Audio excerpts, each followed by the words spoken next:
Etalase toko yang tertutup rapat mengatakan berakhirnya riwayat toko elektronik Ishikawa. Sebuah kotak perkakas yang terbuka dan gulungan kabel tergeletak tak bernyawa. Peralatan dari bidang usaha yang kini telah hilang. Di depan altar peringatan, Ryoichi Ishikawa meminta maaf kepada mendiang ayahnya karena gagal menyelamatkan toko mereka. Sendirian di dalam toko yang kosong, ia mengakui status barunya sebagai pengangguran. Ia bersujud di lantai, memohon bantuan dengan sangat putus asa. Namun, seorang pria yang lebih tua menjelaskan dengan penuh penyesalan bahwa resesi menghalanginya untuk menawarkan bantuan apapun. Wajah pemuda itu tampak seperti topeng penderitaan saat ia terus memohon. Saat berbaring di tempat tidur, Ryoichi merenungkan bagaimana hidupnya telah habis ditelan oleh pekerjaan. Sambil menggulir ponselnya, ia menyadari bahwa ia telah kehilangan kontak dengan teman-teman lamanya. Upayanya untuk menelepon seseorang hanya dijawab oleh pesan otomatis bahwa nomor tersebut sudah tidak aktif. Ia meratapi bahwa sudah terlambat untuk menjalin hubungan kembali setelah sebelumnya menolak begitu banyak undangan. Sambil menatap langit-langit kamarnya, ia bertanya-tanya apakah atap itu memang selalu serendah ini. Merasa terhimpit di dalam kamarnya yang berantakan, ia sampai pada kesimpulan suram bahwa ia telah kehilangan segalanya. Mencari pengalihan, ia memutuskan untuk membaca beberapa novel online untuk pertama kalinya. Tiba-tiba, sebuah iklan spanduk yang mengganggu muncul di layar ponselnya. Iklan tersebut bertanya apakah ia ingin pindah ke dunia lain, lengkap dengan peringatan tentang bahaya. Tatapan curiga Ryoichi mengkonfirmasi keyakinannya bahwa situs web tersebut sangat mencurigakan. Karena tidak ada hal lebih baik yang bisa dilakukan, ia menyerah dan mengisi survei aneh tersebut. Survei itu menyajikan dunia RPG fantasi abad pertengahan yang tipikal, lengkap dengan monster dan sihir. Ia mulai merasa lelah dengan kuesioner yang tampak tak berujung dan terlalu mendetail. Sebuah jam waker tua menunjukkan betapa banyak waktu telah berlalu. Sebuah panel transisi gelap menandai berlalunya waktu saat ia selesai. Sebuah segel sihir muncul di layarnya, berterima kasih kepadanya karena telah menyelesaikan survei. Hanya sebuah pesan sederhana di ponselnya. Itu saja, yang membuatnya benar-benar bingung. Suara bel pintu yang tiba-tiba mengejutkannya saat ia mendongak dari ponsel. Ia membuka ranah toko yang tertutup, mengira itu mungkin layanan pengiriman. Seorang pria berpakaian rapi dengan kacamata bertanya dengan sopan apakah dia adalah Tuan Ryoichi Ishikawa. Pria itu memperkenalkan diri sebagai Kami Shirahito. Sambil menyodorkan kartu nama, Ryoichi bertanya apakah dia seorang tenaga penjual. Tetapi tujuan Shirahito berbeda. Shirahito menyatakan bahwa ia di sini untuk mengkonfirmasi keinginan Ryoichi untuk pindah dunia. Ryoichi terkejut dan bersikeras bahwa itu tidak mungkin karena ia baru saja menyelesaikan survei. Shirahito berpendapat bahwa bukti lebih penting daripada teori dan menawarkan sebuah demonstrasi. Dengan jentikan jari yang sederhana, Shirahito bersiap untuk mengubah realitas mereka. Dalam sekejap, mereka berpindah ke sebuah hutan ethereal yang bercahaya indah. Shirahito dengan tenang memperkenalkan dunia baru ini sebagai Starlia, lalu menanyakan pendapatnya. Ryoichi mencubit pipinya, mengkonfirmasi dengan keterkejutan yang luar biasa bahwa ini bukanlah mimpi. Shirahito menjelaskan bahwa dunia ini berisi monster, sambil menunjuk ke arah seekor slime di dekatnya. Ryoichi gemetar saat Shirahito memperingatkannya bahwa monster-monster itu berbahaya dan akan menyerang. Wajah slime itu tiba-tiba berubah menjadi rupa yang mengerikan dengan mata lebar. Slime yang tadinya terlihat tenang itu menerjang maju dengan kecepatan mengejutkan, mengagetkan Ryoichi. Shirahito melepaskan ledakan energi yang kuat, memusnahkan slime yang menyerang tersebut. Shirahito mengungkapkan bahwa sihir ada di sini dan menawarkan untuk mengajari Ryoichi cara menggunakannya. Ryoichi terhuyung mundur dari pertunjukan kekerasan itu, terkejut oleh serangan yang tiba-tiba. Setelah beberapa perjuangan, ia berhasil mempelajari sebuah mantra, sehingga mendapatkan pujian dari gurunya. Adegan beralih ke hari berikutnya, yang ditandai dengan secangkir teh sederhana. Keduanya duduk bersama saat Shirahito mulai membahas detail perpindahan. Shirahito menjelaskan dengan serius bahwa begitu berpindah, kembali ke bumi adalah hal yang mustahil. Ryoichi yang khawatir mempertanyakan apa yang akan terjadi pada kehidupan lamanya, dan bagaimana jika ia menolak. Shirahito menyatakan dengan santai bahwa penolakan berarti ingatannya akan dihapus dan keberadaannya akan dipalsukan. Ia menyodorkan sebuah katalog yang menjelaskan bahwa para teleporter diberikan berbagai perk spesial. Ryoichi terkejut dengan tawaran yang ia sebut sebagai kemampuan chip. Sebuah daftar menunjukkan 4 kemampuan standar yang disediakan, termasuk appraisal dan item box. Shirahito menawarkan sebuah ensiklopedia yang darinya Ryoichi dapat memilih 3 lagi kemampuan tingkat dewa. Ryoichi membolak-balik buku itu, bertanya-tanya kekuatan apa yang terkandung di dalamnya. Buku itu menawarkan keterampilan yang biasanya membutuhkan kerja keras, namun diberikan secara instan. Ryoichi kagum pada prospek menguasai teknik tingkat dewa tanpa pelatihan apapun. Ia merasa pilihan yang luas seperti katalog hadiah itu membuat keputusan menjadi sulit. Shirahito menyebutkan keuntungan lain, yaitu hadiah dewa, yang dilambangkan dengan kotak harta karun. Ryoichi terkejut mengetahui bahwa dewa tertinggi secara pribadi akan menciptakan alat yang ia bayangkan. Imajinasinya menjadi liar, membayangkan sebuah mobil penjelajah waktu yang jauh melampaui chip sederhana. Shirahito dengan cepat menghentikan ide tentang manipulasi waktu atau dunia karena kerumitannya. Shirahito mulai mengakhiri pertemuan mereka, meminta Ryoichi untuk mempertimbangkan tawaran tersebut. Ia menyuruh Ryoichi untuk memutuskan kemampuannya dan berjanji akan kembali dalam 3 hari. Ryoichi berdiri sendirian di depan toko elektroniknya yang kini tertutup. Sambil memegang ensiklopedia tersebut, Ryoichi mengakui bahwa hatinya sudah bulat untuk menerima.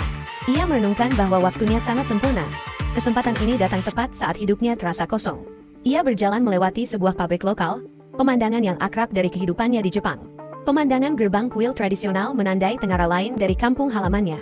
Semangkuk mie yang menghibur diperlihatkan, hidangan yang penuh kenangan.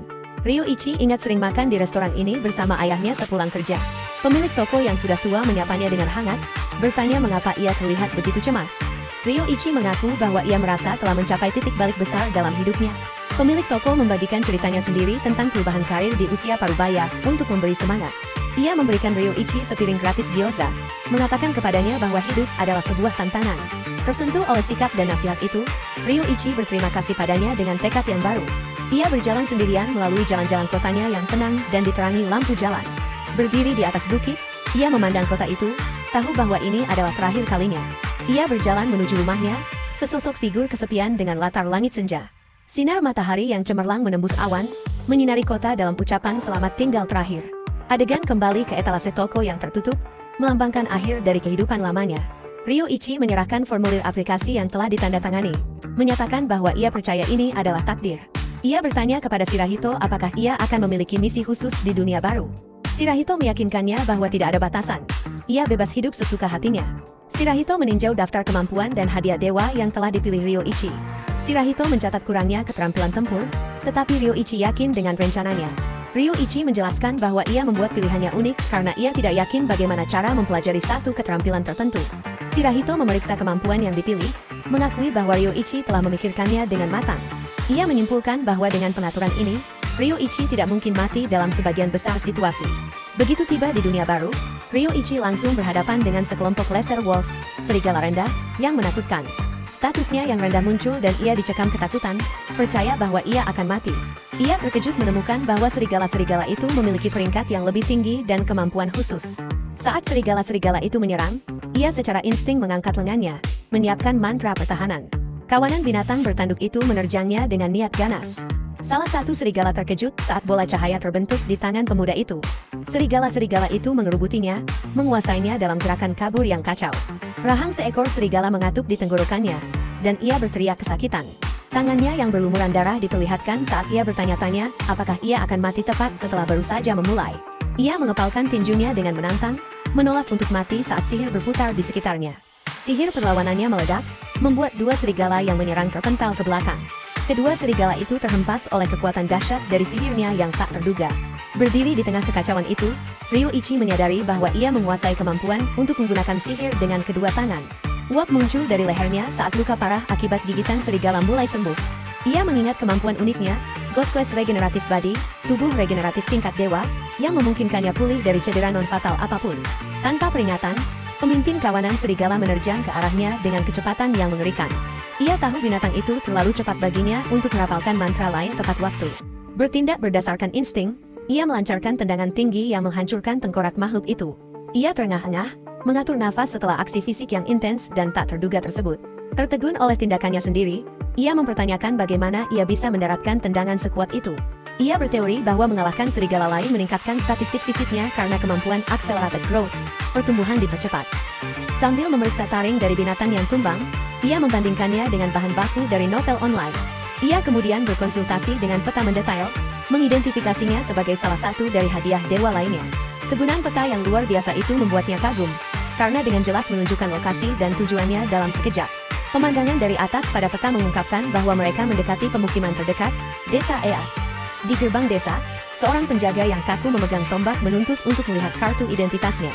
Ryoichi dengan penuh maaf memberitahu penjaga bahwa ia tidak memiliki tanda pengenal apapun. Ia dengan gugup menjelaskan bahwa ia telah meninggalkan kampung halamannya dengan niat untuk menjadi seorang adventurer, petualang.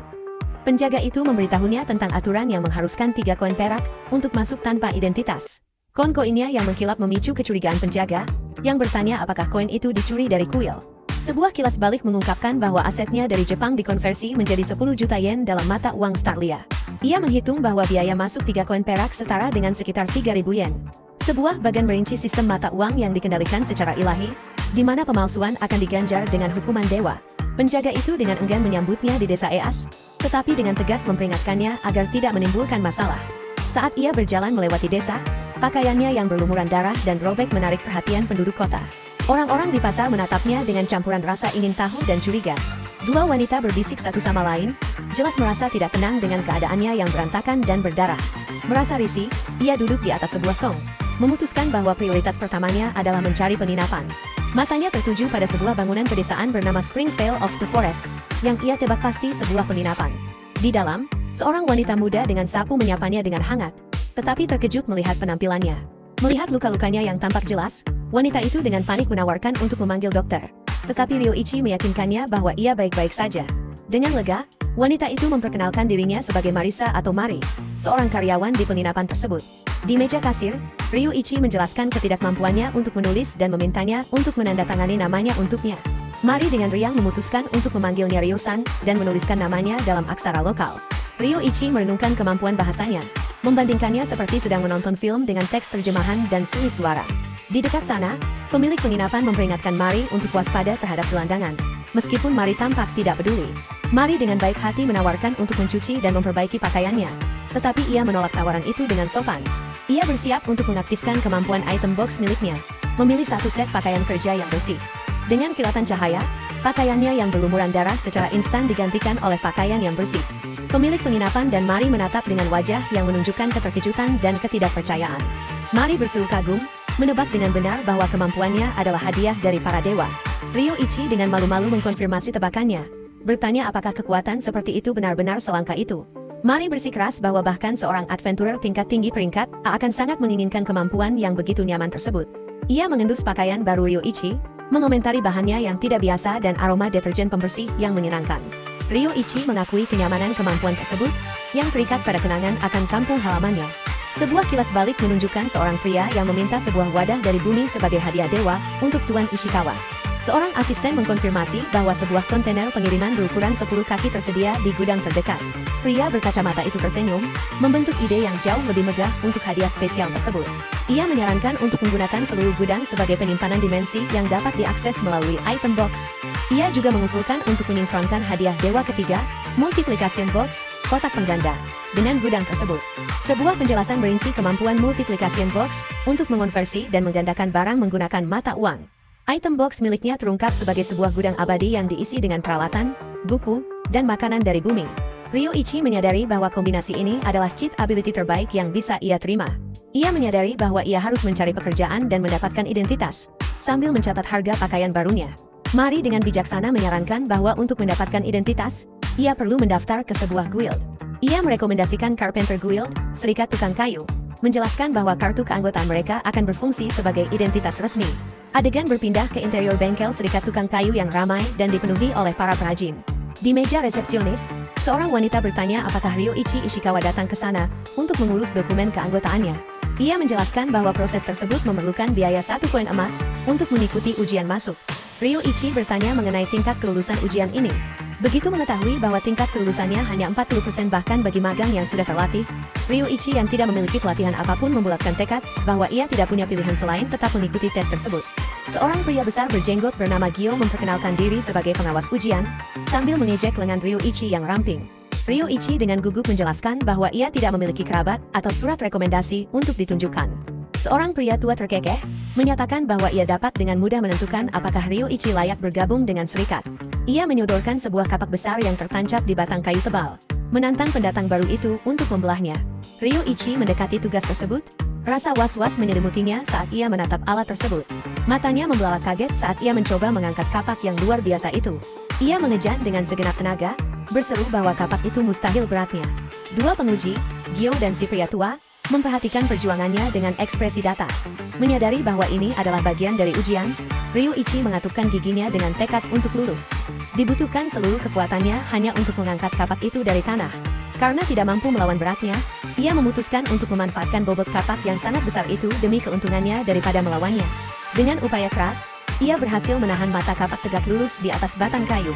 Batang kayu tebal itu tergeletak di atas balok pemotong, siap menerima hantaman kuat.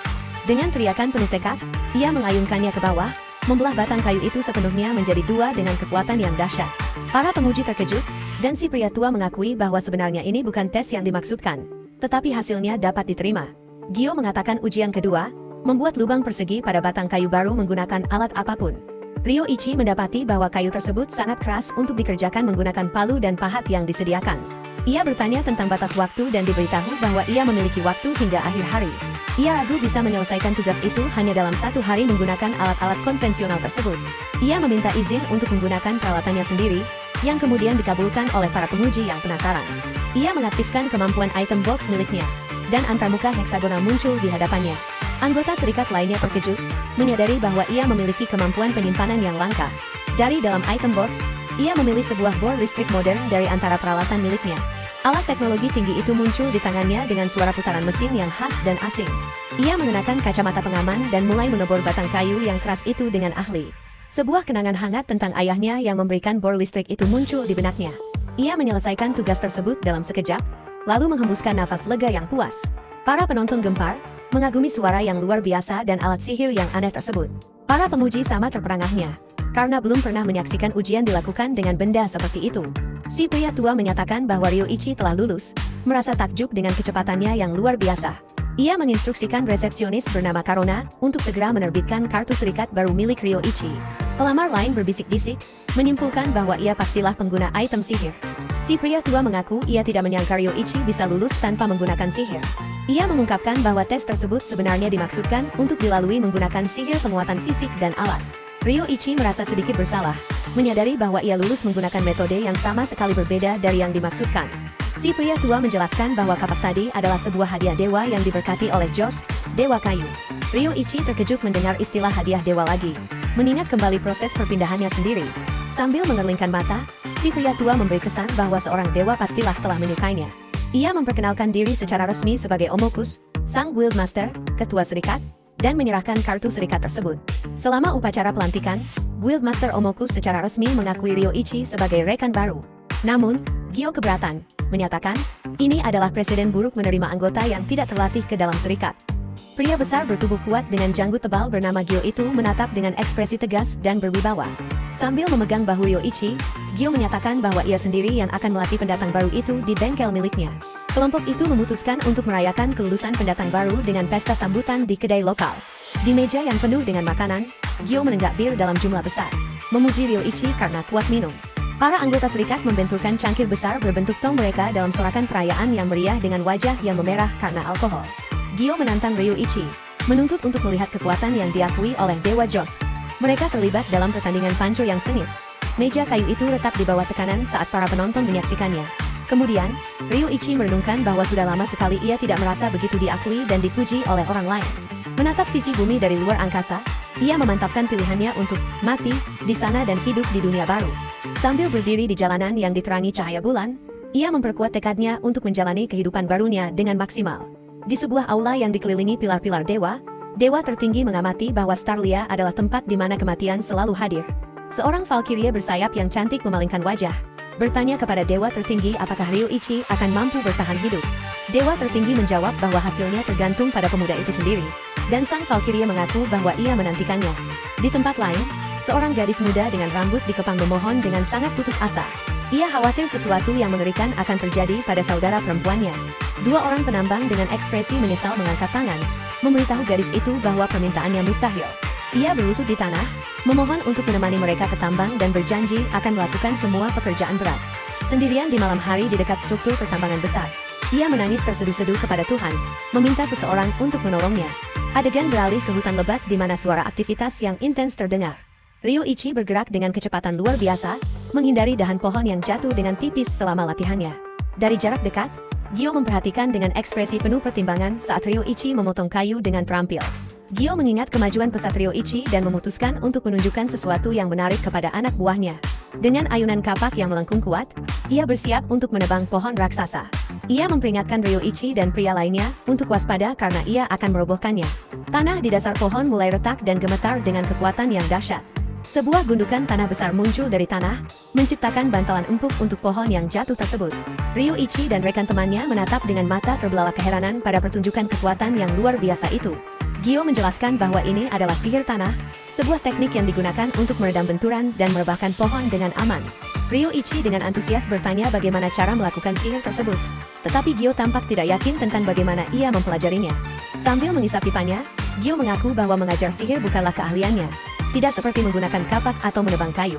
Ia menyarankan agar Ryuichi pergi ke toko buku dan mencari buku sihir untuk dirinya sendiri. Ryuichi tiba di toko buku, melangkah melalui lengkungan yang dipenuhi buku ke dalam toko. Seorang penjaga toko berkacamata dengan telinga yang ramah menyambutnya dengan hangat, mempersilakannya untuk melihat-lihat. Ia mendekati konter dan menjelaskan bahwa ia sedang mencari buku tentang sihir. Penjaga toko memberitahu bahwa mereka memiliki buku teks untuk siswa yang telah lulus dari Akademi Kerajaan. Ia melihat kerak-kerak yang hampir kosong, menyatakan bahwa yang tersisa untuknya hanyalah sebuah grimoire, buku sihir, tunggal yang tampak menyeramkan tentang sihir ke-8 tingkat lanjut. Sampulnya dihiasi dengan satu mata yang menatap tajam. Ryuichi terkejut menemukan buku langka seperti itu. Tetapi penjaga toko dengan bangga menyatakan bahwa bahkan toko di pedesaan pun memiliki koneksi. Ia kembali ke penginapannya, sebuah bangunan kayu pedesaan dengan papan nama yang tergantung di terasnya.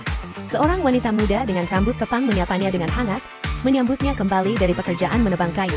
Ia memperhatikan buku sihir yang dibawa Ryuichi, dan berseru penuh kegembiraan serta kejutan. Ia dengan bersemangat meminta Ryuichi menunjukkan sesuatu, jadi ia memutuskan untuk mencoba mantra angin tingkat pemula. Ia membaca bahwa sihir mengubah elemen atmosfer, dan mulai menyalurkan energi di tangannya. Tiba-tiba, hembusan angin yang tidak terkendali meletus, mengangkat rok wanita itu dan membuatnya berteriak kaget. Sebuah ember kayu mendarat tepat di atas kepala pemuda itu saat ia dengan masyghul menyebut mantra ceroboh itu sebagai udara keberuntungan. Ia melihat berbagai simbol elemen di buku itu dan bertekad untuk melatih semuanya. Ia berhasil memanggil bola energi api gelap yang berputar di telapak tangannya.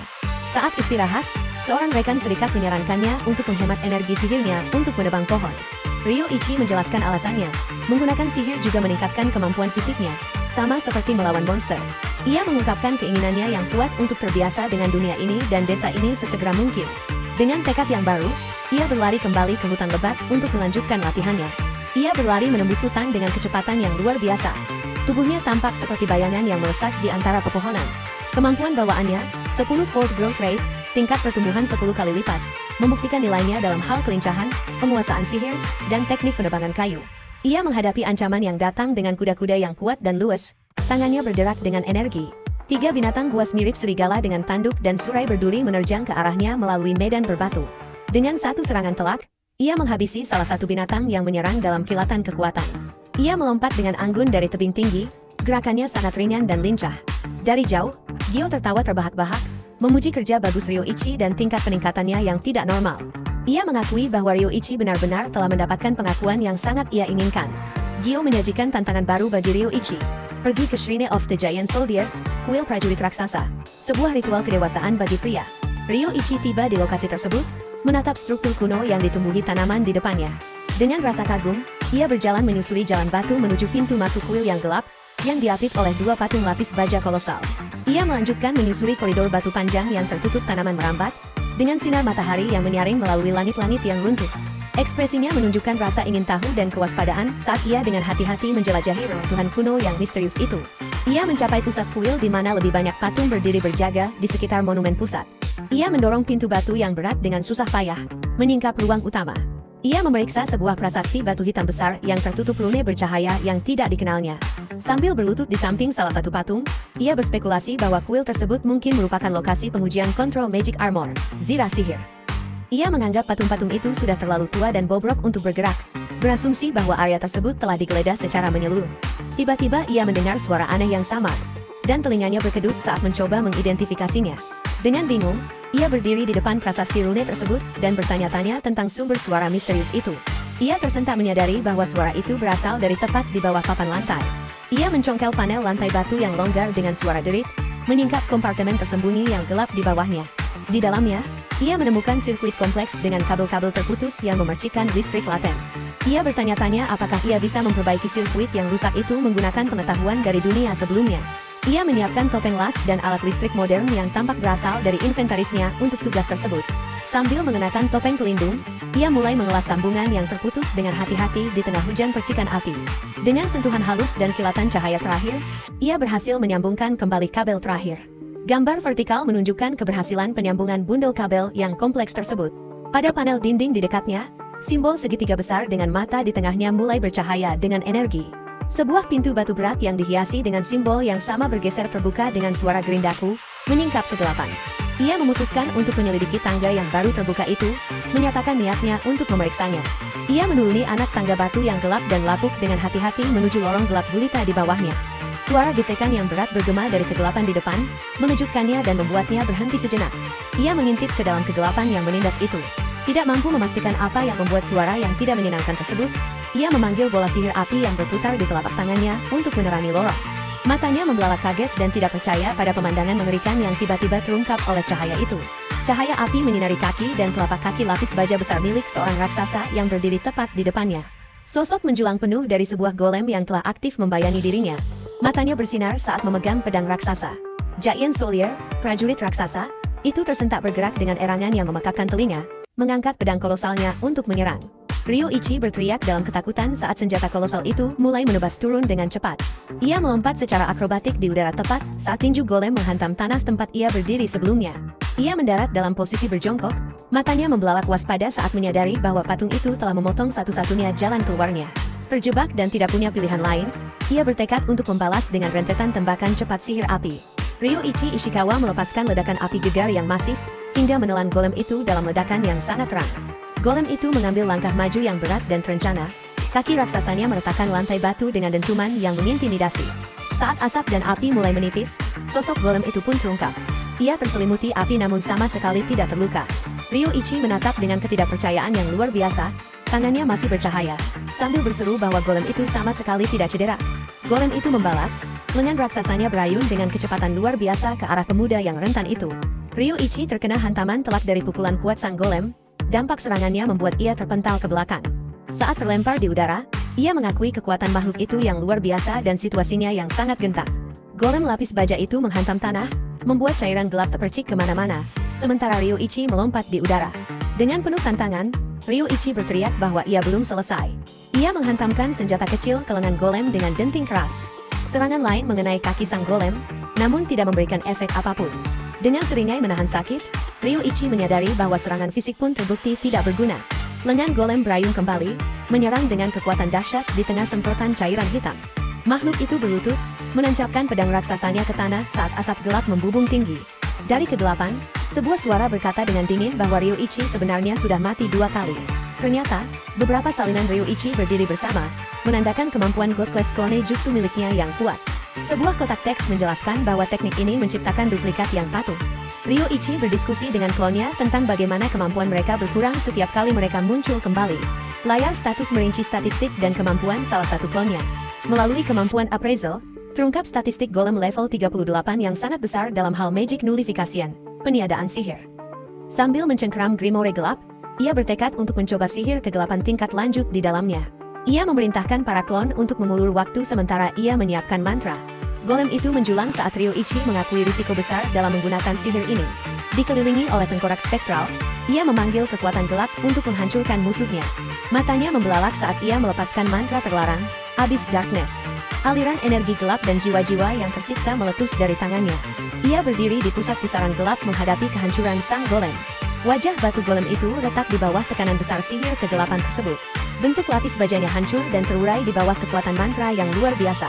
Sambil berlutut, Ryoichi takjub pada kekuatan yang baru saja ia lepaskan. Sesosok tengkorak spektral muncul di sampingnya saat energi gelap mulai berbalik menyerangnya. Ia memuntahkan zat gelap, tubuhnya didera rasa sakit akibat mantra tersebut. Saat tumbang, ia mengerang, menyadari bahwa ia sekarang menderita kutukan Rechoyo, efek balik. Saat ia terbaring di tengah puing-puing, sebuah layar besar tiba-tiba muncul di hadapannya. Sesosok ai berambut pirang muncul, berterima kasih kepadanya atas pembelian yang dilakukan dan menginisiasi sistem. Layar itu berkedip dengan simbol segitiga dan teks kuno. Ryoichi mengerang, masih sempoyongan karena rasa sakit. Merasa bingung oleh kehadiran ai tersebut, ia memutuskan untuk memilih opsi yang paling umum, yaitu General Household Use, penggunaan rumah tangga umum, untuk perangkat itu. Ai tersebut mengkonfirmasi bahwa sidik jari, suara, dan iris matanya telah berhasil didaftarkan. Sambil berbaring di tanah, Ia bertanya-tanya apakah Ai itu aktif ketika kekuatannya kembali. Tiba-tiba perasaan berat menyelimutinya saat ia mendongak dengan rasa ngeri yang baru. Matanya membelalak dalam ketakutan mutlak dan ketidakpercayaan pada pemandangan di depannya. Seluruh skuadron golem yang identik sedang maju, membuatnya memohon untuk diberi istirahat. Ia menatap bingung saat golem-golem yang mendekat itu tiba-tiba menghentikan langkah mereka. Raksasa lapis baja itu berlutut, menjelaskan bahwa waspada keamanan telah dicabut. Sang Ai, yang memanggilnya Master, memperhatikan wajahnya yang pucat dan bertanya apakah ia baik-baik saja. Ryoichi menjelaskan bahwa ia tidak sakit, melainkan sedang sekarat karena kutukan sihir kegelapan. Dari layarnya, Ai menyatakan bahwa analisisnya telah mengidentifikasi solusi potensial. Mata Ryoichi membelalak terkejut saat Ai menyebutkan salah satu kemampuannya. Sebuah deskripsi menjelaskan teknik Godflesh Adaptation yang dapat meniadakan kondisi abnormal. Sebuah kilas balik memperlihatkan profil Shirahito, pria yang memberinya kekuatan. Uap mengepul dari tubuh Ryoichi saat ia ingat bahwa ini adalah kemampuan harapan terakhirnya. Ai tersebut dengan rendah hati menerima pujiannya dan bertanya apakah ada hal lain yang bisa ia bantu. Ryoichi bertanya apa lagi yang ada di dalam kuil ini. Ai melaporkan ada 6 kendaraan. Ia menjelaskan bahwa tulisan Magic Armored Machine, mesin lapis baja sihir, terukir pada monumen batu. Kendaraan-kendaraan itu disimpan untuk pengiriman bertahun-tahun yang lalu karena alasan yang tidak diketahui. Ai itu meminta maaf karena kurangnya ingatan, menjelaskan bahwa ia adalah sistem yang baru dinyalakan. Ryoichi menenangkannya, mengatakan bahwa ingatan mungkin akan membuatnya merasa kesepian. Ia tersenyum, berkata tidak apa-apa jika sang Ai tidak tahu demi menghindarkannya dari kesepian. Sorot mata Ai itu melembut saat ia berjanji akan kembali dan menantikan kunjungan berikutnya. Saat berjalan pergi, Ryoichi menggaruk kepalanya, bertanya-tanya apakah Ai itu tampak bahagia. Ia melangkah melalui pintu heksagonal yang bercahaya, meninggalkan ruang kendali. Matanya membelalak kaget melihat pemandangan luar biasa di depannya. Sebuah match futuristik raksasa berdiri di hadapannya, dan ia berseru penuh kekaguman. Beberapa waktu kemudian, Ryoichi duduk di dalam kokpit di luar ruangan sambil melihat ke bawah. Sekelompok penduduk desa yang dipimpin oleh Gyo menatap mesin itu dengan tidak percaya. Ryoichi menjelaskan dari kokpit bahwa mesin itu rusak dan butuh perawatan. Dua penduduk desa bingung melihat aksara kuno dan takjub bahwa Ryoichi bisa membacanya. Ia bertanya apakah harus melaporkannya. Tetapi Gyo bersikeras bahwa mesin itu sekarang milik Ryoichi. Gyo bertanya apakah ia bisa memperbaikinya. Ryoichi teringat saat mengerjakan mesin bersama ayahnya. Gyo menyatakan bahwa jika manusia yang membuatnya, maka intuisi mereka seharusnya cukup untuk memperbaikinya. Ryoichi berdiri di atas meja itu, bekerja dengan rajin pada mesin-mesinnya yang kompleks. Ia melihat ke bawah dari pekerjaannya dan berseru terkejut. Dua wanita muda, Mari dan Nazir, menatap mesin itu dengan takjub. Ryoichi bertanya-tanya mengapa Mari dan wanita lainnya datang ke serikat. Nazir memperkenalkan diri dan menjelaskan bahwa Mari khawatir karena Ryoichi bekerja terlalu lama.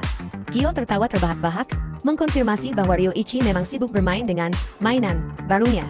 Wanita lain mengklarifikasi bahwa mereka datang untuk mengundang sang perajin melakukan tur. Ryoichi, yang sedang memegang bor listrik, mempertanyakan ide tur desa dwarf tersebut. Nazir menjelaskan bahwa mereka mengumpulkan orang setiap 4 bulan untuk perjalanan kelompok yang aman. Gyo menyeringai, karena baru saja menerima pesanan pengiriman kayu dari desa yang sama. 4 hari kemudian, kelompok perajin itu melakukan perjalanan menembus hutan. Salah satu dari mereka mengenang masa-masanya di sekolah hutan. Seorang wanita berkacamata memperingatkan bahwa monster mungkin bukan satu-satunya ancaman mereka. Ekspresi Gyo mengeras saat ia merasakan bahaya yang datang dengan cepat. Sekelompok monster mengerikan muncul, mengepung kelompok itu dalam sekejap. Gyo meraung memerintahkan yang lain untuk mengambil senjata dan melawan. Seorang wanita berambut merah meminta bantuan serangan jarak jauh dari para pemanah dan penyihir. Mari mencengkram penggorengan, memantapkan diri untuk ikut bertarung. Ia menjerit nyaring saat seekor monster ganas menerjangnya. Ryoichi mencegat monster itu dengan tendangan telak, menyelamatkan Mari. Ia dengan lembut menyuruh gadis itu untuk masuk lebih dalam ke formasi. Memeriksa medan perang, ia mengingat jumlah musuh yang sangat banyak. Ia mengangkat tangan, mengumpulkan energi yang berderak untuk melepaskan sihir petir. Dengan teriakan kuat, ia memerintahkan petir untuk menyebar dan menelan gerombolan itu. Monster-monster itu tersengat listrik, dan seorang rekan menyebut kemenangan ini sangat mudah. Rekan serikatnya bertanya dengan terkejut apakah ia adalah seorang penyihir. Ryoichi berteori bahwa monster-monster itu naik level dengan mengalahkan sebuah golem dan menyerap kekuatannya. Gyo menyatakan ia tidak mau kalah dan bersiap melepaskan sihir tanah miliknya. Sebuah rekahan terbuka di tanah saat seekor makhluk kecil menjerit waspada.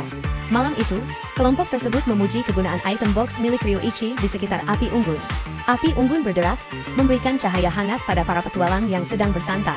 Ryoichi menjelaskan bahwa kemampuannya menjaga daging dan sayuran tetap segar untuk dimasak. Berbagai bahan segar diperlihatkan. Daging, sayuran, roti, keju, dan sebutir telur. Ryoichi mengunyah dengan penuh pertimbangan, mendapati roti itu keras dan makanan lainnya kurang bumbu. Sebuah ide muncul saat ia menyadari bahwa ia bisa memperbaiki hidangan itu dengan kombinasi baru. Ryoichi memaparkan rencananya untuk menyiapkan salad spesial yang melibatkan roti, daging, dan keju. Menggunakan kemampuan item box, ia secara ajaib memunculkan sebotol Caesar dressing. Dengan penuh gaya, ia mempersembahkan Caesar salad yang sudah jadi. Dua wanita dalam kelompoknya melihat hidangan itu dengan rasa ingin tahu. Salah satu dari mereka mencicipi salad itu dengan garpu. Matanya berbinar kegirangan saat ia dan temannya berseru betapa lezatnya makanan itu. Seorang teman terkejut melihat Tuan Gyo, pria yang terkenal membenci sayuran, sedang menikmati salad itu dengan lahap. Seluruh kelompok segera mengerumuni Ryoichi, mendesaknya untuk menjual saus tersebut kepada mereka. Seorang wanita muda berjanji akan menghargai botol yang diberikan Ryoichi, tetapi ia menyuruhnya untuk segera menggunakannya. Wanita berkacamata bertanya apakah benar-benar tidak apa-apa menjual begitu banyak saus spesial itu.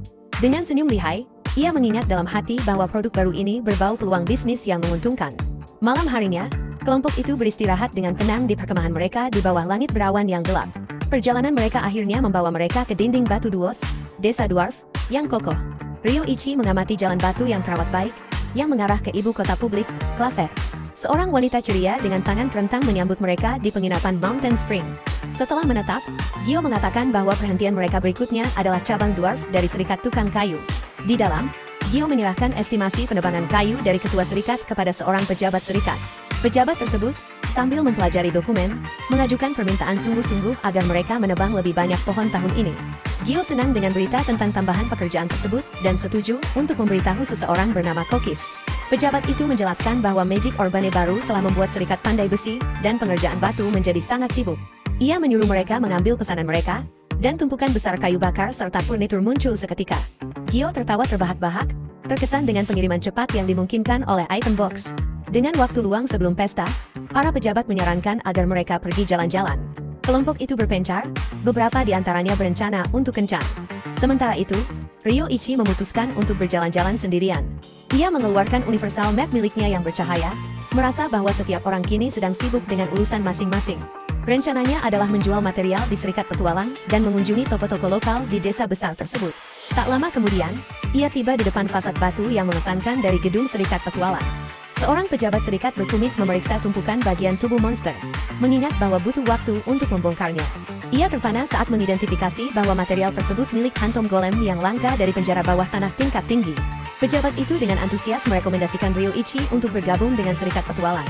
Tetapi Ryoichi mengklarifikasi bahwa ia adalah anggota baru. Ia senang karena telah mendapatkan ID petualang peringkat E- yang ia inginkan dengan begitu mudah. Saat ia berjalan pergi, ia mendengar suara putus asa yang memohon agar diizinkan menambang biji sihir. Ia melihat seorang gadis muda berambut merah berlutut memohon kepada dua penambang yang menolaknya dengan kasar. Gadis itu, dengan air mata di matanya, bersikeras bahwa ia bersedia melakukan apa saja. Ryoichi, yang merasa prihatin dengan kejadian itu, mendekati seorang pedagang di dekatnya untuk bertanya apa yang terjadi. Pedagang itu menjelaskan bahwa ayah gadis itu baru-baru ini meninggal dalam tanah longsor, meninggalkannya dengan utang yang sangat besar. Sebuah gambaran mengerikan menggambarkan nasib suramnya, kehidupan sebagai budak di bawah hukuman Dewa Basiman. Ryoichi terkejut, mempertanyakan bagaimana mereka bisa memperbudak anak sekecil itu. Pedagang itu menjelaskan bahwa hutangnya adalah 250 koin emas, jumlah yang mustahil untuk ia lunasi sendiri. Ia menambahkan bahwa gadis itu memiliki saudara perempuan keenam yang biaya pengobatan mahalnya juga harus ia bayar. Secara tragis, reruntuhan yang menewaskan ayahnya justru menyebabkan ditemukannya biji sihir.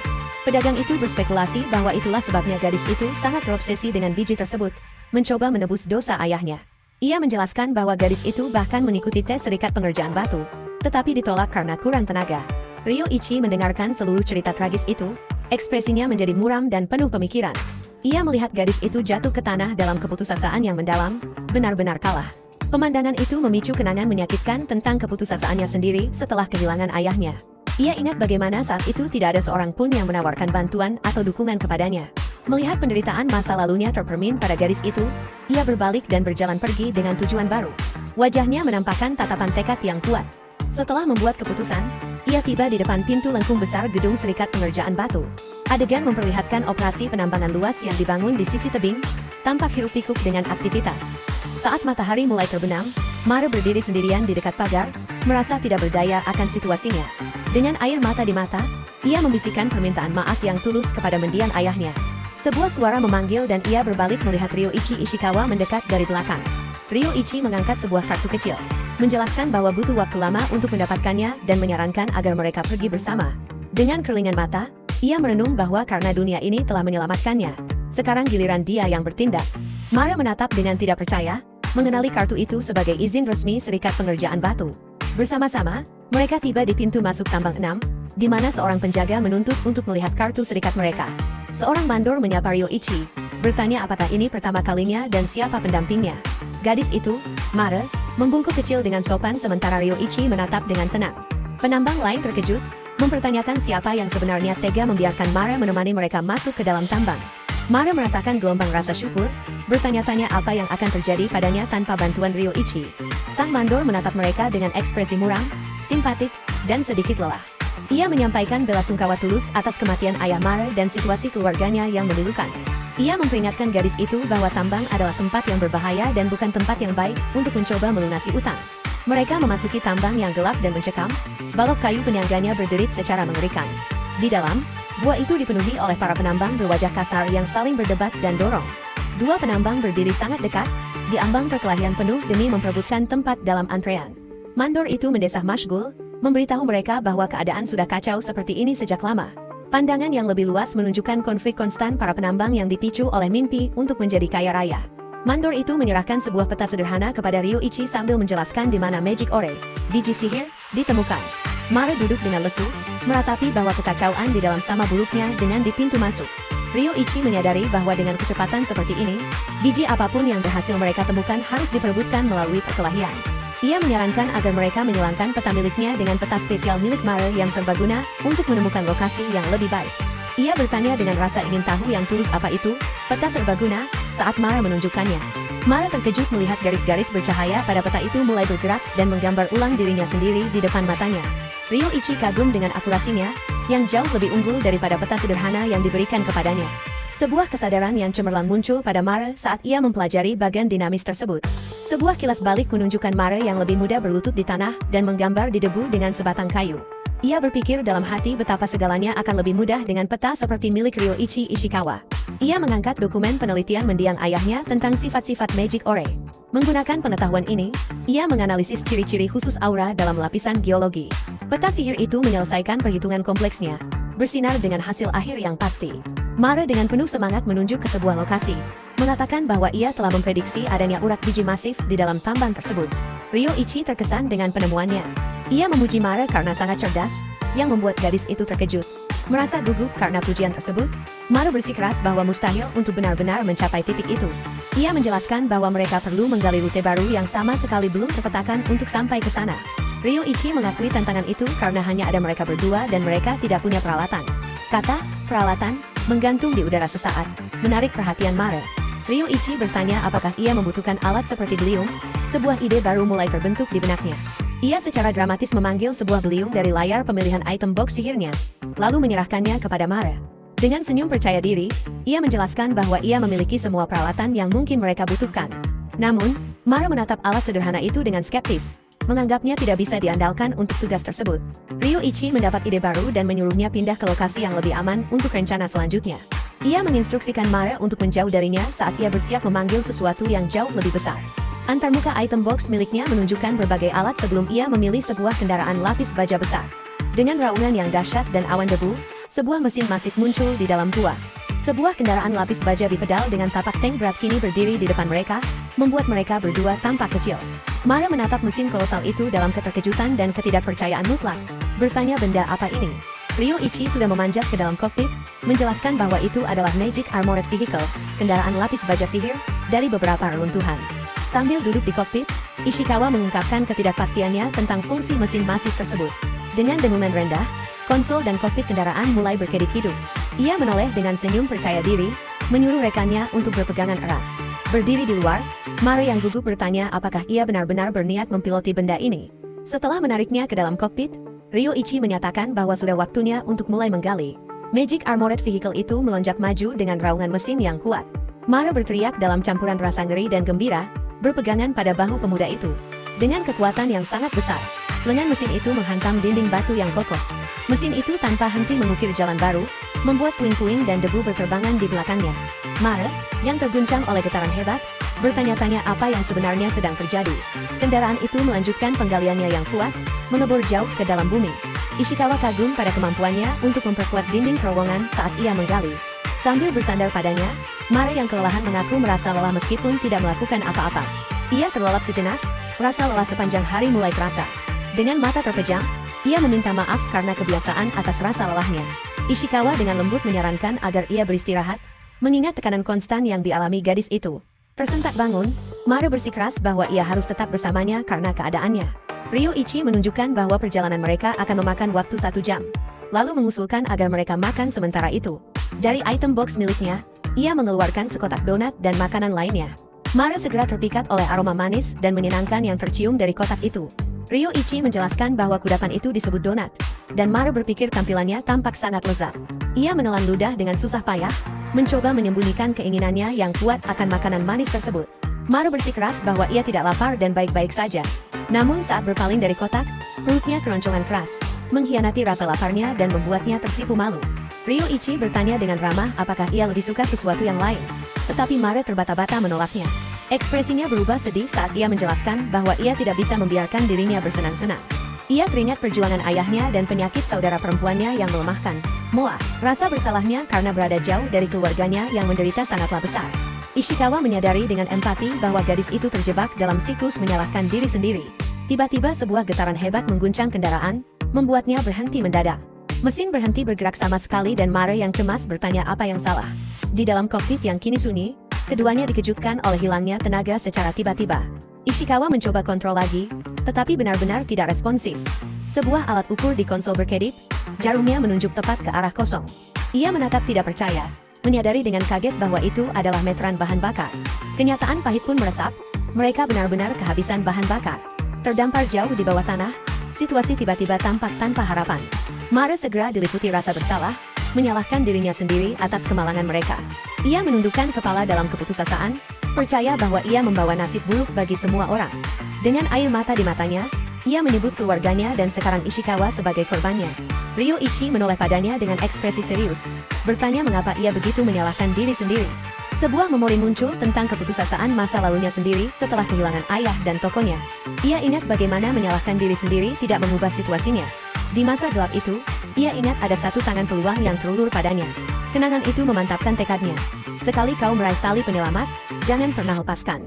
Dengan tekad yang baru, ia meletakkan tangannya pada sumber tenaga kendaraan. Mesin masif itu meraung hidup kembali, mesinnya berdengung dengan kekuatan baru. Kokpitnya menyala, menandakan kembalinya semua sistem. Mare tersentak dalam keterkejutan dan kelegaan, berseru bahwa kendaraan itu bergerak. Ishikawa menyadari kendaraan itu berjalan dengan sihir dan menuangkan energinya sendiri ke dalamnya. Magic Armored Vehicle melonjak maju sekali lagi, melanjutkan perjalanannya. Mereka segera menemui rintangan terakhir, sebuah dinding batu yang sangat keras. Mare memperingatkannya bahwa mereka telah mencapai lapisan batuan dasar yang sangat tangguh. Ryoichi memutuskan untuk memusatkan seluruh energi sihirnya untuk serangan kekuatan penuh.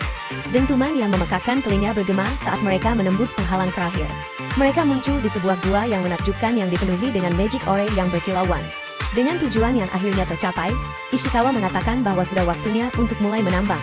Ia dengan lembut memakaikan helm penambang di kepala Mare untuk melindunginya. Ia menjelaskan bahwa itu adalah helm dari kampung halamannya, menekankan pentingnya keamanan. Mare tersipu, berkata bahwa karena suatu alasan, Ryoichi terdengar persis seperti seorang ayah. Bersama-sama, mereka mulai memanen kristal berharga itu dengan energi dan tujuan yang baru. Adegan beralih ke kantor megah seorang kasir di kota terdekat. Seorang kasir yang gemuk menolak Mare, memberitahu bahwa ia tidak bisa mengubah nasibnya. Ia menyatakan bahwa kontraknya dengan Dewa Mata Uang adalah mutlak dan tidak bisa diubah. Sebagai tanggapan, Mare menunjukkan tumpukan besar koin emas yang berkilauan.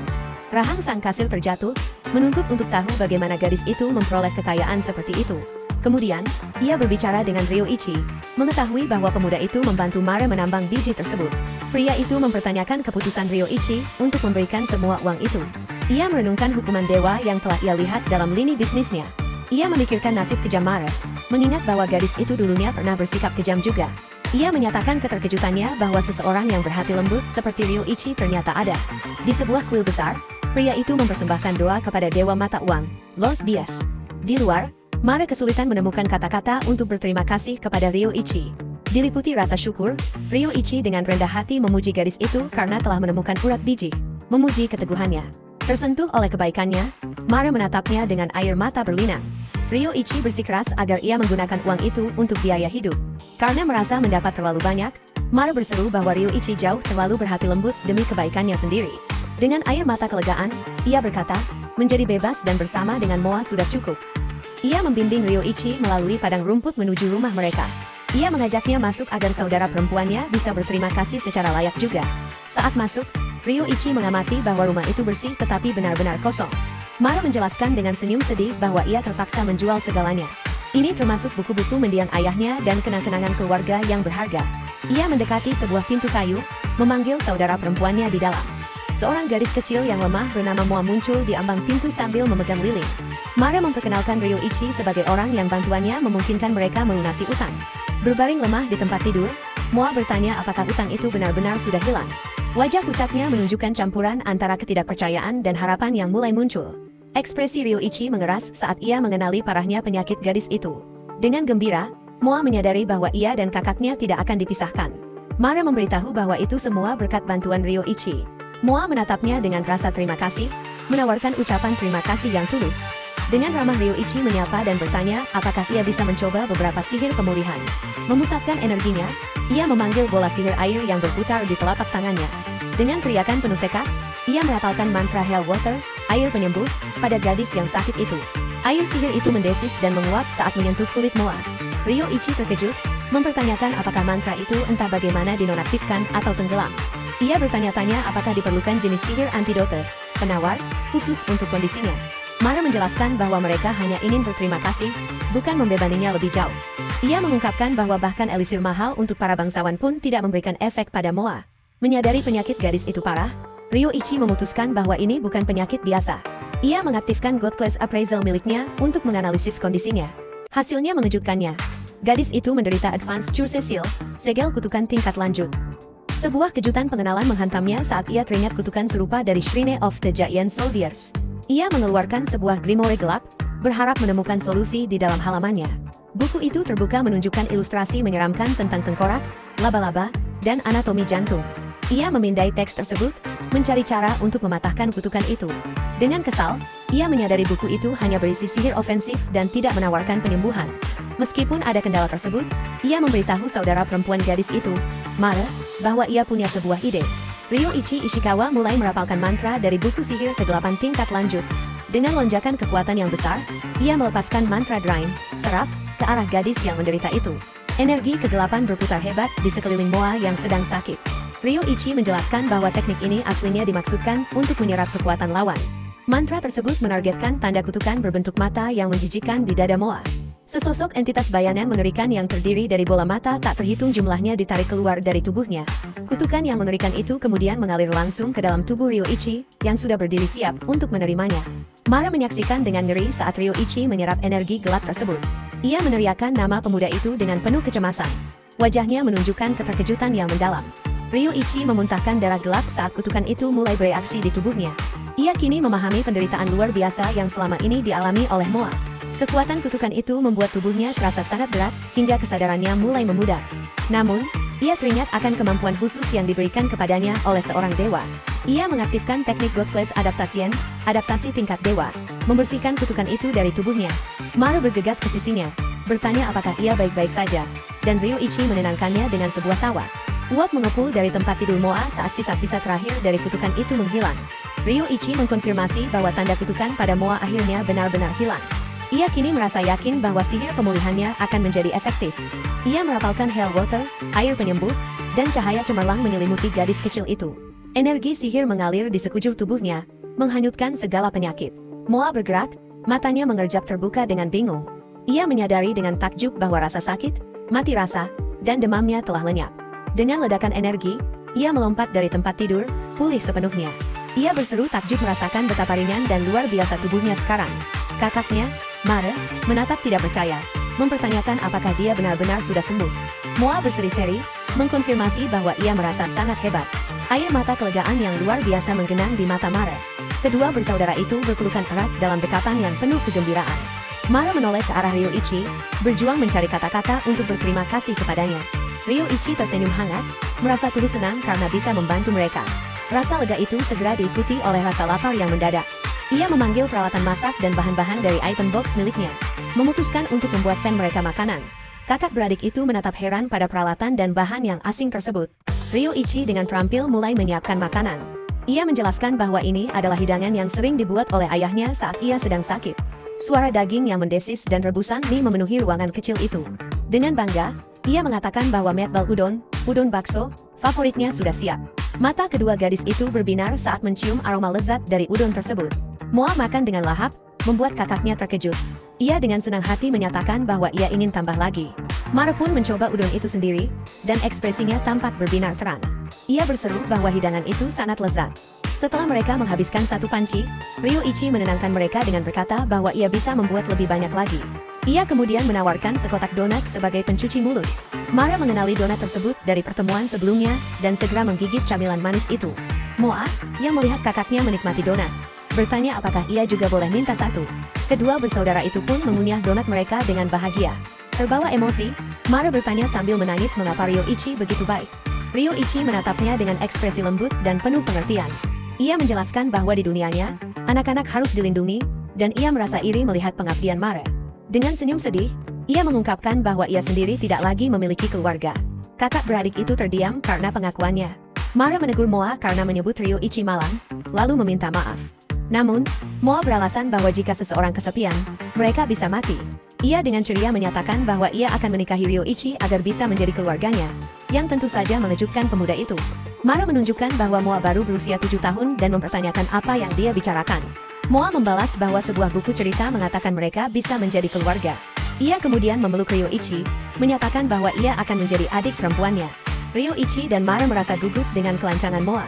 Ryoichi pun luluh, menepuk kepala Moa dan menyambutnya sebagai adik perempuan yang manis. Larut malam itu, Ryoichi memutuskan sudah waktunya untuk kembali ke penginapan. Ia berdiri sendirian di bawah cahaya bulan, bersiap untuk pergi. Suara Mara memanggilnya dengan mendesak agar ia menunggu. Ia mendekat dan bertanya tentang rencana masa depan Ryoichi. Ryoichi menjelaskan bahwa ia akan kembali ke desa Eas dalam beberapa hari. Ia mengungkapkan bahwa ia sedang dalam perjalanan dan akan pergi jauh lagi, membuat Mara menyadari bahwa mereka harus berpisah. Wajah Mara dipenuhi kesedihan membayangkan perpisahan tersebut. Ia mengajukan apa yang disebutnya sebagai permintaan yang tidak tahu malu.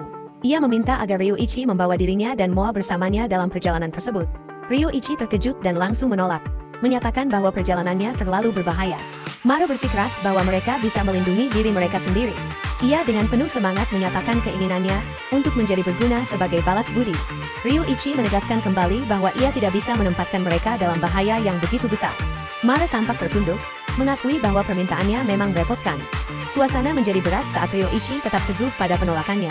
Moa muncul dari semak-semak, bertanya apakah kakak Ryoichi akan pergi.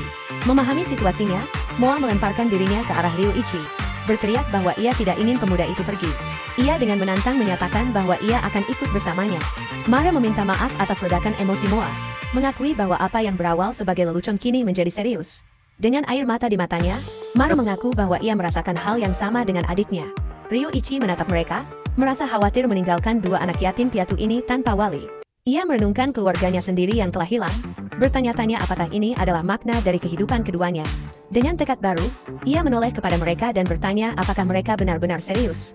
Kedua gadis itu dengan antusias memohon agar diizinkan ikut.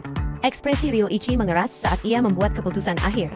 Ia dengan gembira setuju, menyatakan bahwa mulai hari itu dan seterusnya, mereka adalah sebuah keluarga. Keesokan paginya, Ryoichi tiba di penginapan tempat teman-temannya sesama guild member menginap.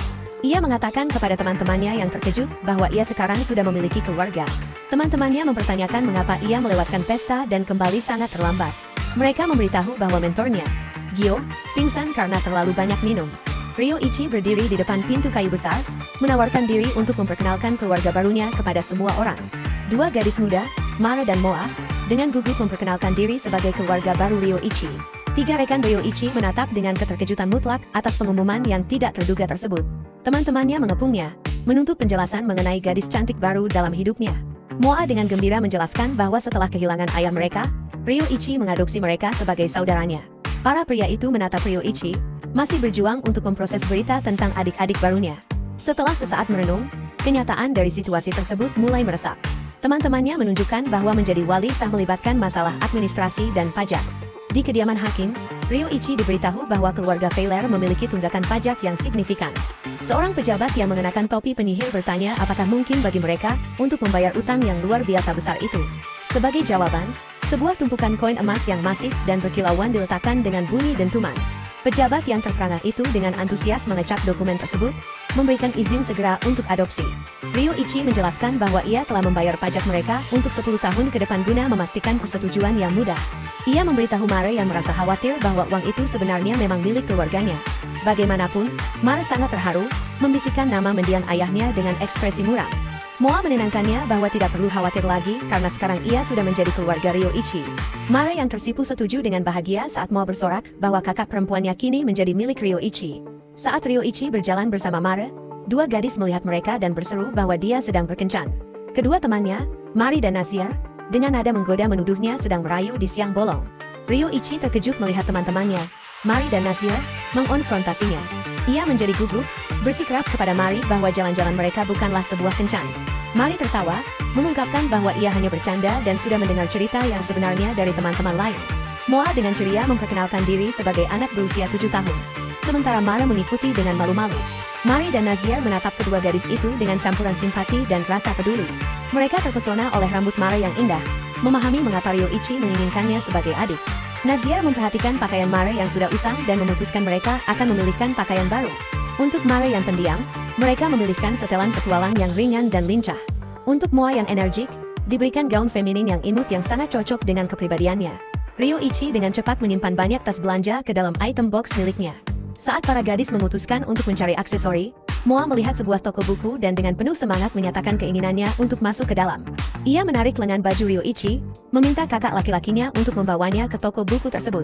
Seorang penjaga toko yang ramah dengan telinga kucing menyambut mereka, menawarkan diskon bagi anggota serikat. Ryoichi mengenali bahwa toko ini adalah cabang yang serupa dengan yang ada di desa Eas. Di dalam, ia melihat-lihat buku spesialis tentang sihir pandai besi dan sihir pengerjaan batu.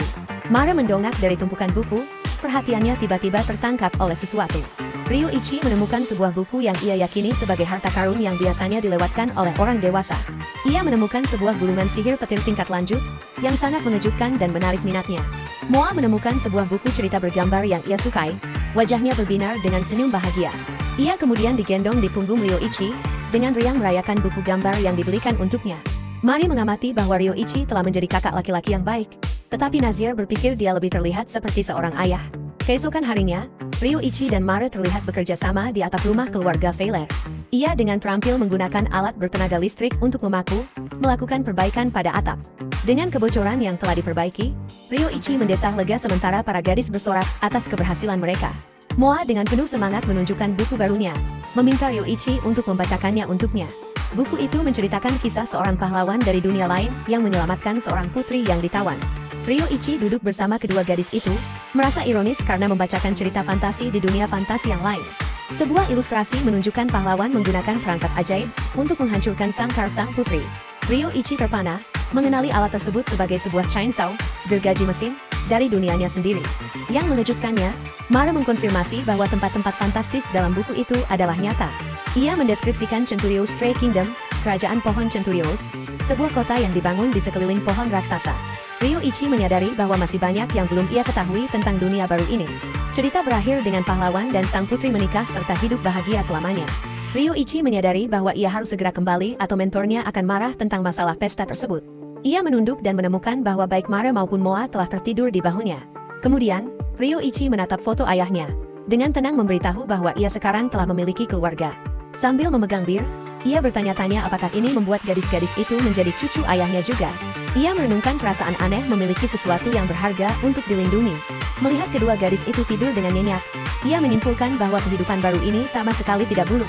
Ryoichi akhirnya kembali menemui teman-temannya di aula serikat, meminta maaf atas ketidakhadirannya. Mentornya, Gyo, duduk dalam diam, ekspresinya tidak terbaca dan kaku. Gyo berbalik dengan marah, menuntut penjelasan mengapa Ryoichi melewatkan pesta dan tidak pulang semalaman. Ryoichi terkejut dengan kemarahan mentornya yang tiba-tiba dan hebat. Sebelum ia sempat menjawab, Mara melangkah maju untuk meminta maaf, memikul tanggung jawab. Gadis-gadis itu menjelaskan bahwa mereka tertidur, sehingga mencegah kakak Ryoichi untuk pulang. Gio terkejut dengan kemunculan tiba-tiba kedua gadis muda tersebut. Murid-muridnya mengingatkan bahwa mereka sudah menjelaskan semalam bahwa Ryoichi telah mengadopsi mereka. Gio mengakui bahwa ia terlalu mabuk untuk mengingat cerita tentang adik-adik baru tersebut. Kemarahannya mencair dan ia menyambut kedua gadis itu dengan hangat, memanggil mereka keponakannya. Moa membalas dengan senyum ceria dan Gio memasang wajah konyol serta penuh kasih sayang kepadanya. Murid-muridnya mendesah, berkata bahwa mentor mereka sudah menjadi paman yang aneh. Mari dan Nazier bertanya kepada gadis-gadis itu apakah mereka akan tinggal di desa bersama mereka. Moa dengan gembira mengatakan bahwa mereka akan mengikuti perjalanan Ryoichi. Kedua wanita itu menatap dengan terkejut, tidak menyangka perkembangan ini. Berita itu sampai ke telinga Gio, yang berbalik dengan tatapan tidak percaya, mempertanyakan perjalanan tersebut. Ia mengonfirmasi Ryoichi, bertanya dengan tegas apakah ia benar-benar berencana untuk keluar dari serikat mereka. Ryoichi mengkonfirmasi bahwa ia akan melakukan perjalanan untuk mempelajari lebih banyak tentang dunia. Wajah Gio mengeras, ekspresi kekecewaan yang membisu menetap di fiturnya. Ia mengungkapkan kekecewaan mendalamnya dengan marah, merasa bahwa Ryoichi percaya sudah tidak ada lagi yang bisa dipelajari darinya. Sambil membalikkan badan, Gio dengan dingin menyuruh Ryoichi melakukan sesukanya, menolak untuk menghentikannya. Ryoichi tampak tertunduk, menggumamkan permintaan maaf dan berharap ia bisa menjelaskan niat sebenarnya. Ia menenangkan Moa yang khawatir, memberitahu bahwa semuanya baik-baik saja dan ia tidak bermaksud buruk. Mara berdiri di depannya, ekspresinya sedih saat bertanya apakah mereka akan berangkat besok. Dengan mata yang tulus, Mara mendesak Ryoichi untuk berbaikan dengan mentornya sebelum mereka berangkat. Ia memperhatikan para gadis itu berjalan pergi, sambil membisikkan permintaan maaf karena telah membuat mereka mengkhawatirkan dirinya. Seorang teman meletakkan tangan yang menenangkan di bahu Ryoichi Ishikawa, menjelaskan bahwa Gio sebenarnya hanya merasa kesepian. Rekan-rekan yang lain berkumpul di sekelilingnya, mengakui bahwa mereka pun merasa kesepian karena keberangkatannya yang sudah di depan mata. Pada pesta perpisahannya, Ryoichi bertanya-tanya apakah Master Gio, yang tidak hadir di sana, masih merasa kesal. Ia mengungkapkan harapannya agar mentornya itu akan datang nanti. Namun teman-temannya menyuruhnya untuk tidak khawatir. Seorang teman kemudian menyerahkan sebuah bungkusan kain yang berat, menjelaskan bahwa Master Gio yang mengirimkannya untuknya. Saat membukanya, Ryoichi terpana menemukan sebuah kapak tempur yang megah dan dibuat dengan sangat ahli. Kapak itu ditempa oleh seorang dwarf, Kurcaci, terkenal atas permintaan khusus dari Gio untuk Ryoichi. Terharu oleh pemberian tersebut, Ryoichi menyebut nama mentornya dengan lembut sebagai ungkapan terima kasih. Keesokan paginya, kelompok itu berkumpul di gerbang desa, siap untuk memulai perjalanan mereka. Para gadis bersorak gembira, tidak sabar untuk memulai perjalanan menuju desa Eas. Kelompok petualang yang dipersenjatai dengan kapak tersebut menyusuri jalan berbatu. Moa sangat bersemangat untuk melihat desa Eas, sementara Mara menyuruhnya untuk berpegangan erat. Salah satu gadis bertanya kepada Ryoichi apakah dia dan saudara perempuannya terlalu berat baginya.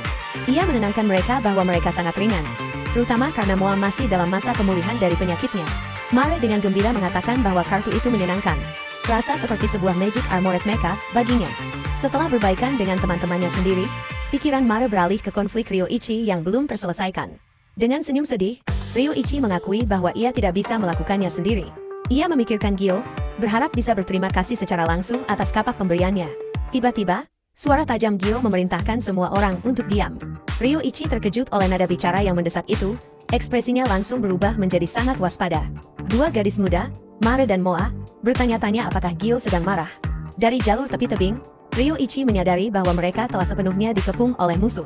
Sekelompok binatang buas yang menakutkan muncul, dipimpin oleh makhluk masif mirip terenggiling. Ryoichi segera mempertimbangkan untuk menggunakan sihir petir tingkat lanjut pada seluruh gerombolan tersebut. Sebelum ia sempat bertindak, Gio melangkah maju, tubuhnya bersinar dengan kekuatan yang luar biasa. Mata sang master melebar dengan fokus yang intens dan tekad yang kuat. Ia meraung, menghantamkan telapak tangannya yang terbuka ke tanah dengan kekuatan luar biasa. Tanah di bawah monster-monster itu retak dan hancur akibat benturan tersebut.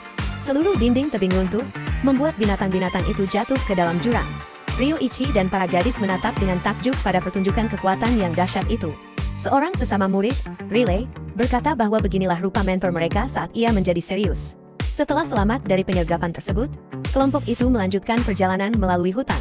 Mereka menemukan tempat perkemahan yang pernah digunakan sebelumnya dan memutuskan untuk bermalam di sana. Para murid mulai mendirikan tenda dan menyiapkan api untuk malam itu. Ryoichi memperhatikan Mara dan Moa duduk bersama dengan wajah khawatir. Ia mendekati mereka dan bertanya apa yang salah.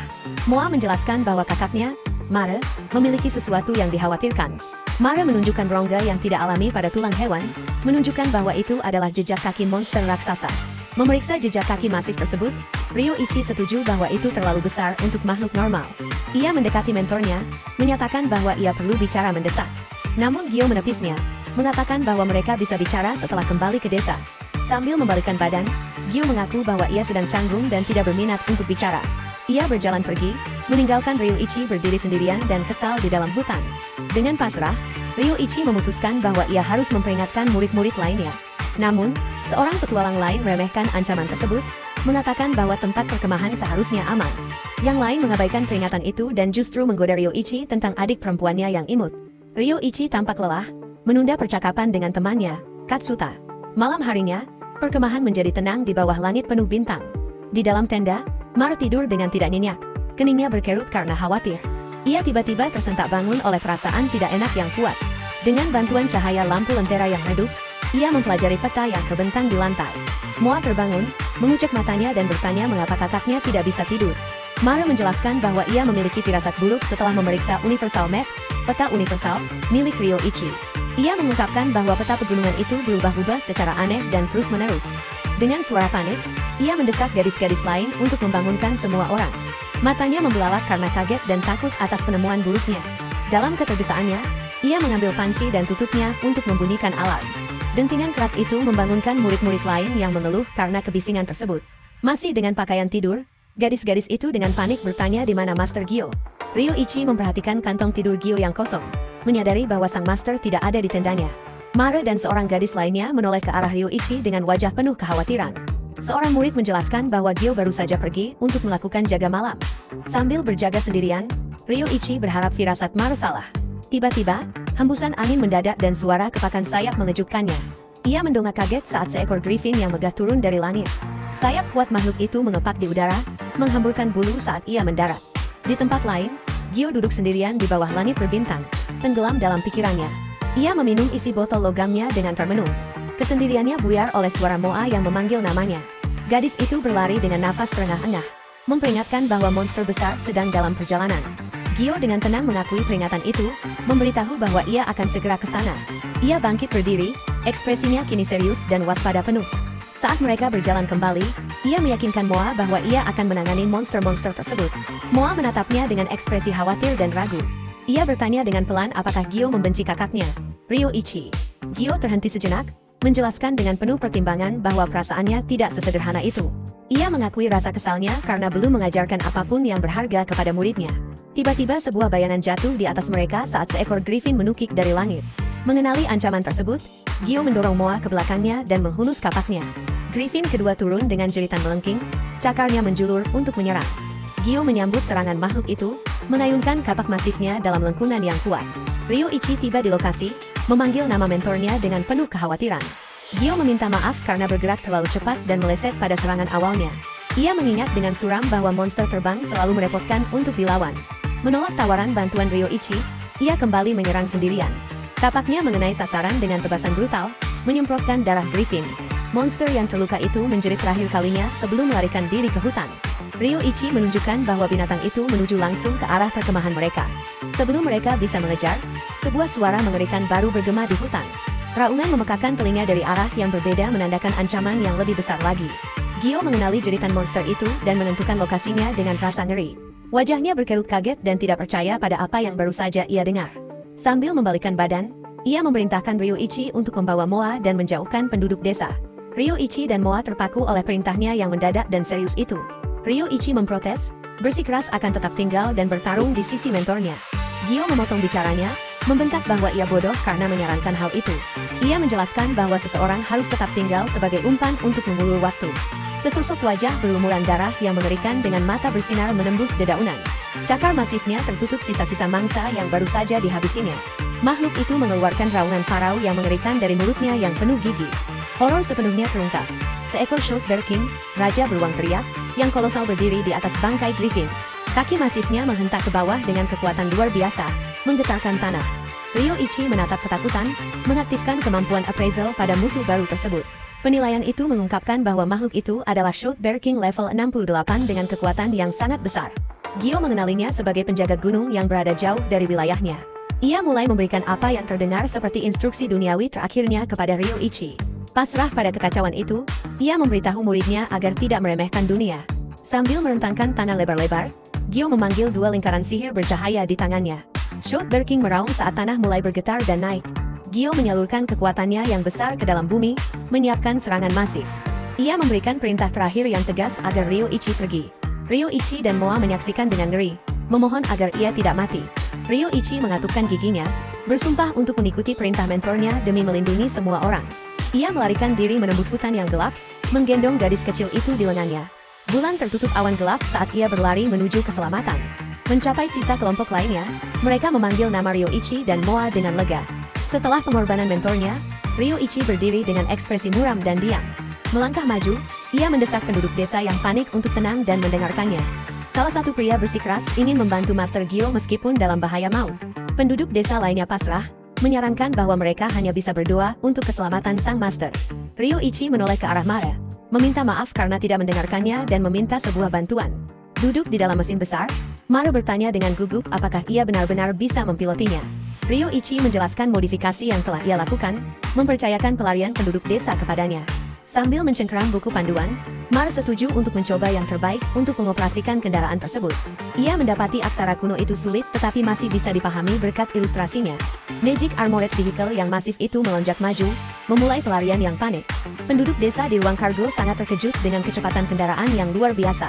Seorang anak memuji keterampilan Mara, sementara Mara sendiri khawatir tentang sisa bahan bakar mereka. Ia menginstruksikan yang lain untuk menuangkan sihir mereka ke dalam tangki bahan bakar cadangan. Seorang penduduk desa bertanya mengapa Mara yang mempiloti kendaraan bukannya Ryoichi. Mara mulai menjelaskan alasan ketidakhadiran Ryoichi. Gadis lain mengungkapkan bahwa Ryoichi memiliki banyak kendaraan dan berjanji akan menyusul mereka. Kembali ke hutan, Gyo yang terluka parah bersandar di pohon. Matanya membelalak kaget, tubuhnya babak belur dan berdarah hebat. Shout Berking yang kolosal menjulang di atasnya, auranya gelap dan mengancam. Makhluk itu membuka rahangnya, bersiap untuk memberikan hantaman terakhir yang mematikan. Suara hantaman yang kuat memenuhi panel dengan kesan kekerasan. Tiba-tiba, Ryoichi tiba dengan Mech, robot, lainnya, bersumpah untuk melindungi keluarganya yang baru ia nyatakan. Magic Armored Vehicle tipe tempur miliknya berdiri siap untuk pertempuran yang akan datang. Menggunakan kemampuan appraisal, ia mengkonfirmasi level monster itu yang sangat tinggi. Ia mengutuk kesenjangan kekuatan yang masif antara level 24 miliknya dengan sang beruang. Dari kokpitnya, ia dengan berani menyuruh sang raja beruang untuk pergi bersembunyi di gua. Layar status merinci statistik Shout Berking level 68 yang luar biasa. Ryoichi merasakan dampak dari serangan pertamanya, berharap kekuatan mereka kini seimbang. Namun matanya membelalak saat menyadari ancaman baru. Status baru menunjukkan bahwa kekuatan serangan beruang yang terluka itu justru meningkat. Monster yang murka itu menerjang maju, cakarnya bergerak dengan energi gelap. Mech milik Ryoichi mencegat serangan itu dengan lengan logamnya yang kuat. Tangan robot itu menegang, menahan kekuatan besar dari cakar beruang. Kekuatan luar biasa beruang itu mulai mengalahkan pertahanan mesin. Robot tersebut terhuyung mundur, jelas kalah telak oleh kekuatan monster itu. Ryoichi berteriak takjub atas kekuatan gila binatang itu. Dengan satu dorongan terakhir, sang beruang menghancurkan perisai robot tersebut. Gyo yang terluka menyadari sesuatu yang memberikan pengalihan singkat. Beruang itu meraung, fokusnya kembali ke arah pilot yang keluar dari mesin. Matanya bersinar dengan niat jahat saat ia bersiap menyerang lagi. Monster itu mengangkat cakarnya yang diselimuti kekuatan gelap untuk serangan mematikan. Ryoichi berdiri di atas reruntuhan berasap dari robotnya yang rusak. Siap bertarung, ia menyatakan bahwa dirinya baik-baik saja, berkat kapak dari Master Gyo yang menyelamatkan nyawanya. Ia mengingat momen saat ia menggunakan kapak tersebut untuk menangkis serangan monster. Ia juga ingat sempat mendaratkan tebasan pada tubuh Shout Berking. Memeriksa senjata tersebut, ia takjub karena tidak ada satupun goresan padanya. Visi tentang Gyo yang bangga memuji keahlian pembuatan kapak itu muncul. Ia berpikir jika serangan fisik berhasil, maka serangan bertubi-tubi bisa mengulur waktu. Ia melepaskan teknik klon tingkat 2-nya, menciptakan 4 salinan identik. Kelima Ryoichi menyerbu monster itu dalam serangan yang terkoordinasi. Shout Berking menepis salah satu klon, menghancurkannya seketika. Gyo, yang masih terluka, mengucek matanya, bertanya-tanya apakah ia sedang berhalusinasi. Salah satu klon menjelaskan bahwa mereka adalah tindakan sementara dan akan lenyap jika dikalahkan. Klon tersebut mendesak mentornya untuk melarikan diri agar mereka bisa sembuh dengan benar. Gyo meratapi perasaan menyedihkan karena diselamatkan oleh muridnya sendiri. Ryoichi membantu mentornya sambil bertanya-tanya apakah mesin robotnya masih bisa beroperasi. Shout Berking tiba-tiba melepaskan semburan api dahsyat dari mulutnya. Ryoichi Ishikawa tersentak kaget mendapati bahwa binatang buas itu ternyata bisa menyemburkan api. Ia segera menyadari bahwa situasi telah menjadi jauh lebih gawat dari sebelumnya. Dengan cepat, ia mendorong mentornya ke tanah. berteriak agar sang master berlindung. Ledakan api itu menelan salah satu klonnya, yang kemudian terungkap sebagai sebuah golem mekanis. Sambil berlutut di samping gurunya, ia menyimpulkan bahwa bertarung adalah satu-satunya pilihan mereka. Ia mengingat kembali kombinasi antara teknik klon dan sihir kegelapan dari pertempuran sebelumnya. Dengan tekad yang suram, ia memutuskan bahwa mereka tidak punya pilihan lain. Sambil memegang Grimoire, ia memulai sebuah inkantasi, menarik kekuatan dari jurang maut abis. Monster itu menerjang dengan kecepatan yang mengerikan, memangkas jarak secara instan. Ryoichi menyadari bahwa mantranya terlalu lambat dan tidak akan berguna untuk mengulur waktu. Wajah monster itu membayang di depan mata, matanya bersinar dengan cahaya jahat. Dengan langkah kaki yang berat, binatang itu bergemuruh menuju targetnya yang tak berdaya. Rahangnya terbuka lebar, memperlihatkan deretan gigi tajam saat ia mendekat. Bayangan siluet gelap binatang itu jatuh menimpa Ryoichi yang ketakutan. Sebuah tangan bercakar gelap menebas udara dengan kepastian yang brutal. Tiba-tiba, sebuah lengan yang putih terlempar ke udara, menyemprotkan darah ke atas rumput. Ryoichi menatap dengan kaget pada pangkal lengannya yang memancarkan darah deras di mana lengannya dulu berada. Ia melepaskan teriakan kesakitan yang akibat luka mengerikan tersebut. Ia mati-matian mencoba mengaktifkan God Level Regeneration Body miliknya untuk menghentikan pendarahan. Kesadarannya mulai memudar akibat kehilangan banyak darah. Lututnya lemas saat kekuatannya habis sepenuhnya, dan ia pun roboh ke atas rumput di tengah genangan darahnya sendiri. Gyo menyaksikan dengan ngeri, meneriakkan nama muridnya. Sang master hanya bisa menatap dalam diam yang terpaku, tidak mampu memahami pemandangan di depannya. Monster itu mencengkram tubuh lemas Ryoichi dengan cakarnya yang masif. Ia membawa pemuda itu menuju mulutnya yang terbuka dan berliur. Gyo berteriak penuh amarah, merangsek maju dalam upaya sia-sia yang putus asa. Tanpa menoleh sedikit pun, binatang itu memberikan sapuan punggung tangan yang kuat. Pukulan itu melontarkan Gyo ke udara hingga terpental ke belakang. Ia mengerang kesakitan saat serangan itu mendarat tepat di wajahnya. Ryoichi teringat akan peringatan tentang konsep kematian yang selalu hadir di dunia ini. Suara retakan yang memuakkan bergema saat binatang itu menggigit bahunya. Monster itu menahan tubuh Ryoichi yang hancur di dalam rahangnya. Merasa menang, ia bersiap untuk memberikan serangan penghancur terakhir. Uap dan energi yang bergerak berkumpul di tenggorokannya. Dalam tindakan perlawanan terakhir, Ryoichi mendorong tangannya yang tersisa ke depan. Ia menghujamkan tangannya jauh ke dalam mulut terbuka monster itu. Sebuah segel sihir kompleks bersinar terang di telapak tangannya. Lonjakan kilat yang masif meletus, menelan seluruh tubuh binatang itu. Monster itu meraung kesakitan saat mantra tersebut memaksanya untuk melepaskan Ryoichi. Di atas tanah, Ryoichi sekali lagi memanggil kemampuan regenerasinya. Lengannya mulai terlihat menyatu kembali dengan kecepatan yang mustahil. Ia merenung bahwa ia terselamatkan hanya karena perbedaan ukuran di antara mereka. Dengan Shock Bear King yang sedang terpaku, Ryoichi mengingat bahwa sihir petir tingkat lanjut miliknya sangat efektif. Tatapannya kemudian jatuh pada mentornya, Gyo, yang terbaring terluka parah di tanah. Melihat kondisi gurunya, kemarahan dingin menyulut mata Ryoichi. Didorong oleh amarah, ia melompat maju, mengangkat kapaknya untuk serangan penentu terakhir. Petir berderak di sekeliling tubuhnya saat ia menghujamkan senjatanya dengan kekuatan yang luar biasa. Ia meraung memerintahkan binatang itu untuk menghadapi kematiannya saat kapak tersebut mendarat. Dari posisinya di tanah, Gyo yang cedera mengerang, menyaksikan puncak pertempuran itu. Matanya membelalak dalam ketidakpercayaan mutlak pada pertunjukan kekuatan luar biasa yang ia saksikan. Shock Bear King yang kolosal terhuyung, wujud masifnya melarut menjadi lumpur gelap. Gyo berjuang untuk duduk, tidak percaya bahwa monster menakutkan itu benar-benar telah lenyap. Berdiri sendirian, Ryoichi berbalik menghadapi mentornya yang tertegun di clearing yang sunyi itu. Pejuang muda itu berdiri terengah-engah dengan kapak di tangan di tengah sisa-sisa monster yang memudar. Gyo memanggil, bertanya kepada muridnya apakah dia yang mengalahkan binatang itu. Ia kemudian menunjuk ke lengan kiri Ryoichi, mempertanyakan bagaimana lengan itu bisa ada di sana setelah sebelumnya tercabut. Ryoichi dengan tenang menjelaskan bahwa lengan aslinya ada di sebelah sana, dan yang ini telah beregenerasi. Benar-benar bingung, Gyo bertanya tentang klon dan regenerasi tersebut, menuntut untuk tahu siapa sebenarnya Ryoichi. Bayangan kesedihan dan penyesalan melintas di wajah Ryoichi mendengar pertanyaan itu. Ia meminta maaf kepada mentornya karena harus menyaksikan sesuatu yang begitu meresahkan. Sambil menatap tangan barunya, ia mengakui bahwa baginya pun, regenerasi ini terasa aneh. Gyo menatapnya dalam diam yang terpaku, memproses wahyu yang mustahil tersebut.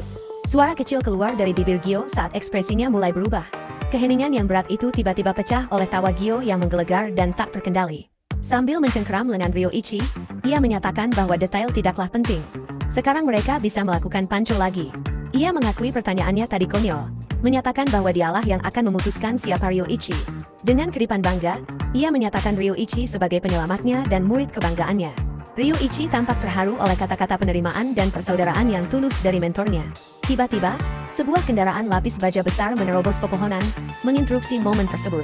Berada di puncaknya, anggota serikat mereka memanggil, menanyakan apakah Ryoichi dan Gyo baik-baik saja.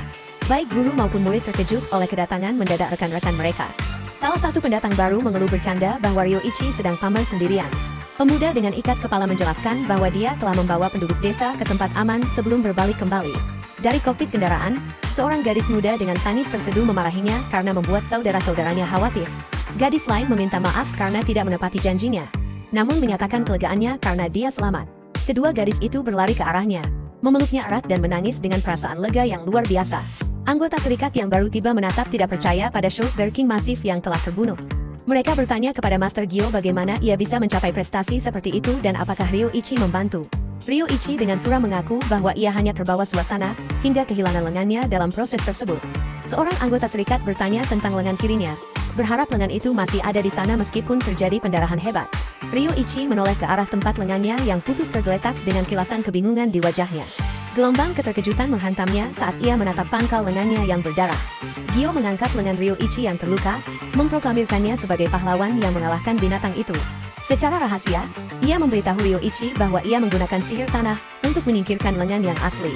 Mengakui luka parah mereka, Gyo menyarankan agar untuk saat ini mereka sebaiknya beristirahat saja. Ryoichi diam-diam berterima kasih kepada mentornya, dikelilingi oleh kedua adiknya yang merasa lega. Malam itu, di bawah bulan purnama, kedai desa Eas buka untuk bisnis. Di dalam, seorang pria dengan penuh semangat membagikan berita bahwa seseorang telah mengalahkan Short Bear King yang legendaris. Pengunjung lain mencibir, menyatakan itu bohong dan prestasi yang mustahil bagi petualang manapun. Di bar, seorang wanita dengan telinga seperti rubah dan ekor coklat mendengar percakapan itu. Penyebutan beruang tersebut menarik minatnya. Tangannya terhenti sejenak di atas minumannya. Pria yang skeptis tadi, menyadari perhatian wanita itu, suaranya mengecil dengan permintaan maaf yang gugup. Koko berbalik dan dengan sopan meminta agar dia menceritakan lebih banyak tentang kisah itu. Keesokan paginya, matahari terbit di atas atap rumah-rumah di desa Eas. Sinar matahari mengalir ke dalam kamar yang sunyi, menyinari sebuah tempat tidur sederhana yang kosong. Satu mata terbuka, perlahan bangun dari tidur yang dalam dan memulihkan. Ryoichi duduk, tubuhnya tertutup perban. Merasa pening bertanya-tanya di mana dia berada. Keributan di luar mengungkapkan kerumunan penduduk desa yang bersemangat mencoba menemuinya. Sang pemilik penginapan, Marisa, berdiri di pintu, memohon agar mereka membiarkan Ryoichi beristirahat. Seorang pria di kerumunan bersikeras dia hanya ingin berterima kasih kepada penyelamatnya dan mendengar ceritanya. Marisa dengan tegas menyatakan bahwa hanya orang-orang yang terkait dengan penginapan yang diizinkan berkunjung. Seorang wanita berkacamata, Nazir, dengan cerdik menawarkan tiket prioritas kepada pelanggan tokonya. Dari jendelanya, Ryoichi menyaksikan pemandangan itu, mengenali penginapan tersebut sebagai Forest Spring Pavilion. Ia duduk tegak di tempat tidur saat sebuah gerakan tiba-tiba menarik perhatiannya. Ia terkejut menemukan kedua adiknya, Mare dan Moa, sedang meringkuk tidur bersamanya. Ia bertanya mengapa mereka ada di tempat tidurnya padahal ada cukup tempat tidur untuk semua orang. Salah satu gadis berkedip menggoda, ekspresinya polos sekaligus nakal. Ia menyapa Ryoichi dengan ucapan selamat pagi yang ceria dan penuh kasih sayang. Ryoichi membalas sapaan mereka, berkata betapa penuh energinya mereka. Gadis ketiga, Mare, terbangun di dekatnya sambil memeluk bantal dengan ekspresi gugup. Sambil tersipu, ia meminta maaf karena tertidur saat merawatnya. Ryoichi dengan baik hati berterima kasih padanya dan menyarankan agar mereka semua pergi mencuci muka. Setelah berpakaian, ia melangkah keluar dari kamarnya menuju lorong. Ia mendengar dua pria mengungkapkan ketidakpercayaan mereka bahwa seorang pemuda bisa mengalahkan binatang buas itu. Ia mendesah, merenungkan bahwa di desa kecil, rumor menyebar dengan kecepatan luar biasa. Saat ia dan gadis-gadis menuruni tangga, sebuah tatapan tajam menyambut mereka dari bawah. Berdiri di lantai bawah adalah pendekar pedang bertelinga rubah dari kedai tadi, Koko. Matanya tertuju langsung padanya, ekspresinya tajam dan tidak terbaca. Ryoichi merasa tidak nyaman, bertanya-tanya apakah wanita itu hanya menatap atau aktif memelototinya. Namun, gadis-gadis itu justru bersemangat melihat seorang despot, bangsa binatang, dan menyapanya dengan ceria. Sikap kaku Koko sedikit melunak mendengar sapaan polos mereka. Ia berdeham, ekspresinya berubah dari mengintimidasi menjadi lembut. Dengan senyum hangat, ia membalas sapaan mereka, mendoakan selamat pagi bagi nona-nona muda itu. Ryoichi terkejut dengan suaranya yang jernih, mengira dia tampak seperti orang yang baik. Belakangan, penginapan dipenuhi oleh penduduk desa yang berterima kasih datang menemuinya. Sang pemilik penginapan berterima kasih padanya setelah mendengar dari Marisa bahwa pemuda itu adalah penyelamat nyawanya. Seorang wanita menyebutkan betapa sibuknya dia melayani semua pengunjung. Sebuah meja diperlihatkan penuh dengan hadiah berupa makanan dan bunga untuk Ryoichi. Ia menatap keranjang berisi telur segar, merasa terharu oleh rasa terima kasih desa itu. Ryoichi bertanya kepada pemilik penginapan apakah dia bisa menggunakan sedikit ruang di dapur. Tak lama kemudian, daging isian berdesis keras di atas wajan panas. Gadis-gadis dengan semangat menawarkan bantuan dengan mencuci sayuran. Pemilik penginapan takjub pada bumbu-bumbu yang asing dan tampak mahal yang digunakan Ryoichi. Saat memasak, ia menjelaskan kepada Moa bahwa ini adalah hidangan favorit ayahnya. Hidangan akhirnya adalah omelet lembut yang luar biasa berisi daging dan bawang bombay. Para penonton kagum, bertanya-tanya bagaimana sebuah omelet bisa begitu empuk sempurna. Aroma yang menggoda itu juga menarik perhatian Koko, yang memperhatikan dengan saksama, hidungnya kembang kempis. Ryoichi menyadarinya dan menawarkan sebagian makanan itu kepadanya. Sambil tersipu, Koko menjelaskan bahwa dia terpikat oleh aroma luar biasa yang belum pernah ia temui. Gadis-gadis dengan antusias mengundangnya untuk ikut makan bersama mereka. Koko terperangah oleh undangan hangat yang mendadak dari anak-anak tersebut. Ia duduk di meja, terkejut mendapati dirinya berbagi makanan dengan mereka. Wanita bertelinga rubah itu memejamkan mata, menikmati gigitan terakhir makanannya. Matanya terbuka lebar dalam kegembiraan, rona merah menyebar di pipinya. Ia takjub pada aroma sausnya yang kaya dan rasa tersembunyi yang dalam serta kompleks. Ketika Ryoichi mengkonfirmasi bahwa itu adalah kecap asin, soy sauce, dia dengan semangat mengatakan itu akan cocok dengan makanan di tanah airnya. Sambil tersenyum, Ryoichi merenung bahwa nuansa Jepangnya pastilah cocok dengan selera wanita itu. Setelah selesai makan, dia secara formal memperkenalkan dirinya sebagai petualang bernama Koko Youth Gabersius. Ryoichi dengan ceria mengungkapkan bahwa dia juga baru saja menjadi petualang. Ia menunjukkan kartu serikatnya yang berhias, menampilkan nama dan fotonya. Koko memeriksa kartu itu, terkejut melihat namanya adalah Ryoichi Ishikawa. Ia bertanya tentang profesinya sebelum menjadi petualang. Ryoichi menjelaskan bahwa dia adalah seorang prajin, atau lebih spesifiknya, seorang teknisi listrik. Dengan tatapan serius, Koko menyatakan bahwa Shoulder berada di luar kemampuan seorang prajin. Ia mengonfrontasi pemuda itu di tangga, mengingat bahwa sikap lembutnya membuat orang lengah. Gugup oleh pertanyaan langsungnya, Ryoichi mengaku kemenangannya melibatkan sesuatu seperti chip. Sebuah suara dari luar panel mengkonfirmasi bahwa klaimnya memang benar. Master Gyo muncul bersama seorang gadis muda, mengejutkan yang lain dengan kehadirannya. Gadis itu memarahi Gyo, mengingatkannya bahwa dia dan Ryoichi sama-sama terluka. Mengabaikan kekhawatirannya, Gyo menarik Ryoichi, menyatakan dia memiliki urusan mendesak. Seorang pria baru berambut panjang muncul, kehadirannya menciptakan kebuntuan yang intens dengan Koko. Pria itu menganggap situasinya menarik, dengan tepat mengidentifikasi gaya pedang Koko. Koko mengakui wawasan tajamnya, mengkonfirmasi alirannya adalah pandangan saat ini. Di luar, Gyo dan pria misterius itu mengapit Ryoichi yang bingung. Pria itu menegur Ryoichi, menasihatinya agar memilih orang lain jika ingin menggoda. Ryoichi bingung, membantah bahwa dia sama sekali tidak sedang menggoda Koko. Sementara itu, Koko bermain game dengan Mare dan Moa yang merasa dia orang baik. Ryoichi merenungkan reputasi pendekar pedang dari Kepulauan Kokanatu. Ia mempertimbangkan bahaya terlibat dengan wanita seperti Koko. Di dalam aula serikat utama, dua pria menunggu Ryoichi dan rekan-rekannya. Seorang pria botak menyapa Ryoichi dengan hangat, mengingat betapa kuat pemuda itu sekarang. Ryoichi Ishikawa mengenali Guild Master Omokus, yang berdiri di sampingnya dengan penutup mata. Pria lainnya memperkenalkan diri sebagai Kolus, sang kepala desa Ea. Sang kepala desa mengungkapkan bahwa turunnya Shoulder King ke wilayah pemukiman menandakan adanya sesuatu yang tidak normal di pegunungan. Omokus teringat bencana serupa yang terjadi beberapa waktu lalu. Istilah penyeberangan laut disebutkan, membuat Ryoichi dan Gyo tampak khawatir. Sebuah kilas balik menunjukkan seekor naga terbang di atas pegunungan 20 tahun silam. Ingatan itu memperlihatkan dua ekor naga yang membumi hanguskan sebuah desa dengan api. Ryoichi berseru kaget saat naga disebutkan. Kilas balik berlanjut menampilkan Adipati Cleavaro yang turun tangan menghadapi ancaman tersebut. Naga kembar itu membawa malapetaka besar yang mengguncang seluruh pulau. Sang Adipati memobilisasi prajurit dan petualangnya untuk memburu binatang tersebut. Setelah pertempuran sengit, naga kembar itu berhasil dihabisi dengan pengorbanan yang sangat besar. Ryoichi merasa sedih karena desa yang begitu damai harus menderita bencana besar. Gyo mengungkapkan detail krusial. Kedua naga itu adalah pasangan.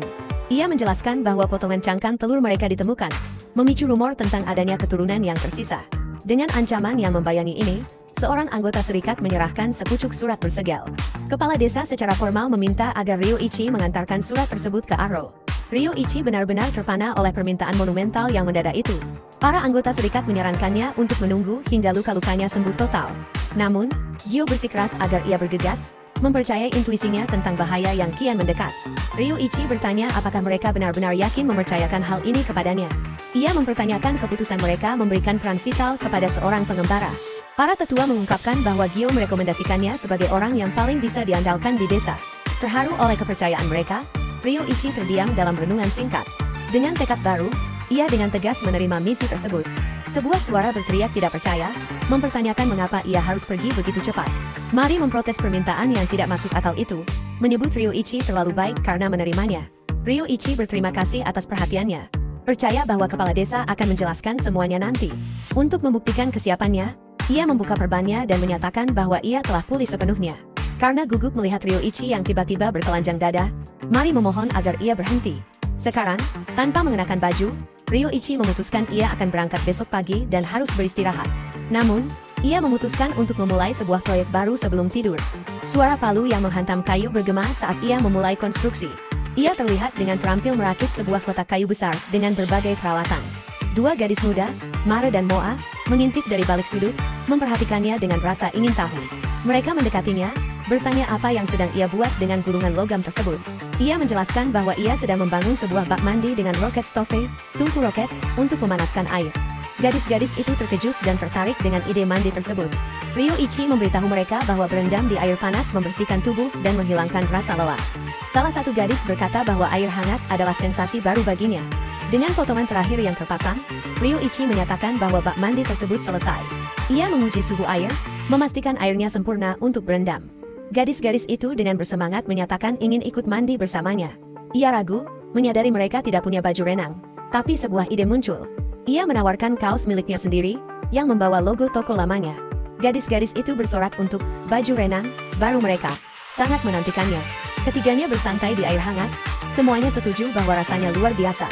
Momen damai mereka tiba-tiba terputus oleh suara napas tertahan yang kaget dari luar panel. Koko menyelbu masuk dengan wajah pucat melihat pemandangan itu, menyebut mandi bersama mereka sebagai hal yang tidak sopan.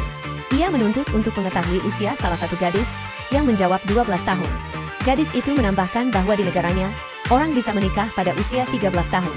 Ryoichi dengan panik mencoba menjelaskan kesalahpahaman tersebut kepada Koko yang shock. Situasi kacau itu memuncak dalam jeritan melengking yang menggema di udara. Belakangan, Ryoichi mengatakan ia harus berangkat ke Arrow untuk pekerjaan penting. Gadis-gadis itu memprotes, bertanya mengapa ia harus pergi begitu cepat. Mereka menolak ditinggalkan lagi setelah insiden Shoot Bear King. Memahami ketakutan mereka, Ryoichi dengan penuh pertimbangan setuju untuk membawa mereka bersamanya. Keesokan harinya, Ryoichi berlari di samping mecha kecil yang dipiloti oleh Mare. Ia memperingatkannya tentang potensi pertemuan kembali dengan Shoot Bear King. Ia takjub pada kecepatannya sendiri, yang kini menandingi mesin Magic Armor. Ryoichi merenungkan bahwa kemampuan fisiknya telah meningkat seiring levelnya. Tiba-tiba, indranya menjadi sangat waspada, mendeteksi keberadaan yang tak terlihat. Ia berteriak agar Mare mengerem, memperingatkan bahwa ada seseorang yang mengikuti mereka. Gemeresik di semak-semak menandakan kedatangan pengejar misterius mereka. Koko muncul dari hutan, mengejutkan Ryoichi dengan kemunculannya yang tiba-tiba. Ia mendarat dengan posisi berjongkok, terkesan karena pemuda itu menyadari keberadaannya yang tersembunyi. Dalam sekejap, ia mencabut sebagian pedangnya, menguji reaksi Ryoichi. Tatapannya tajam dan serius saat ia menahan bilah pedangnya di dekat pemuda itu.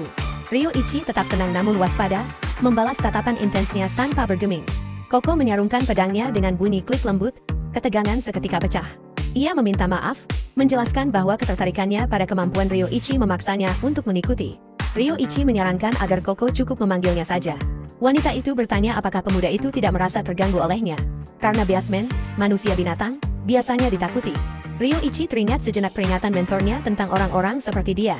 Sambil tersenyum, ia menegaskan bahwa wanita kuat dan serigala penyendiri, itu keren. Terkejut dengan tulus, Koko tertawa terbahak-bahak, menganggap komentarnya lucu. Ia mengedipkan mata, menyebut pemuda itu pria yang benar-benar menarik dan berbeda dari yang lain. Dengan tekad baru, ia menyatakan niatnya untuk menemani mereka. Perjalanan mereka membawa mereka melintasi padang rumput luas di antara tebing-tebing batu. Balapan mendadak dimulai saat mereka berlari melintasi medan dengan kecepatan penuh. Ryoichi berseru, takjub pada kecepatan luar biasa yang ditunjukkan rekannya.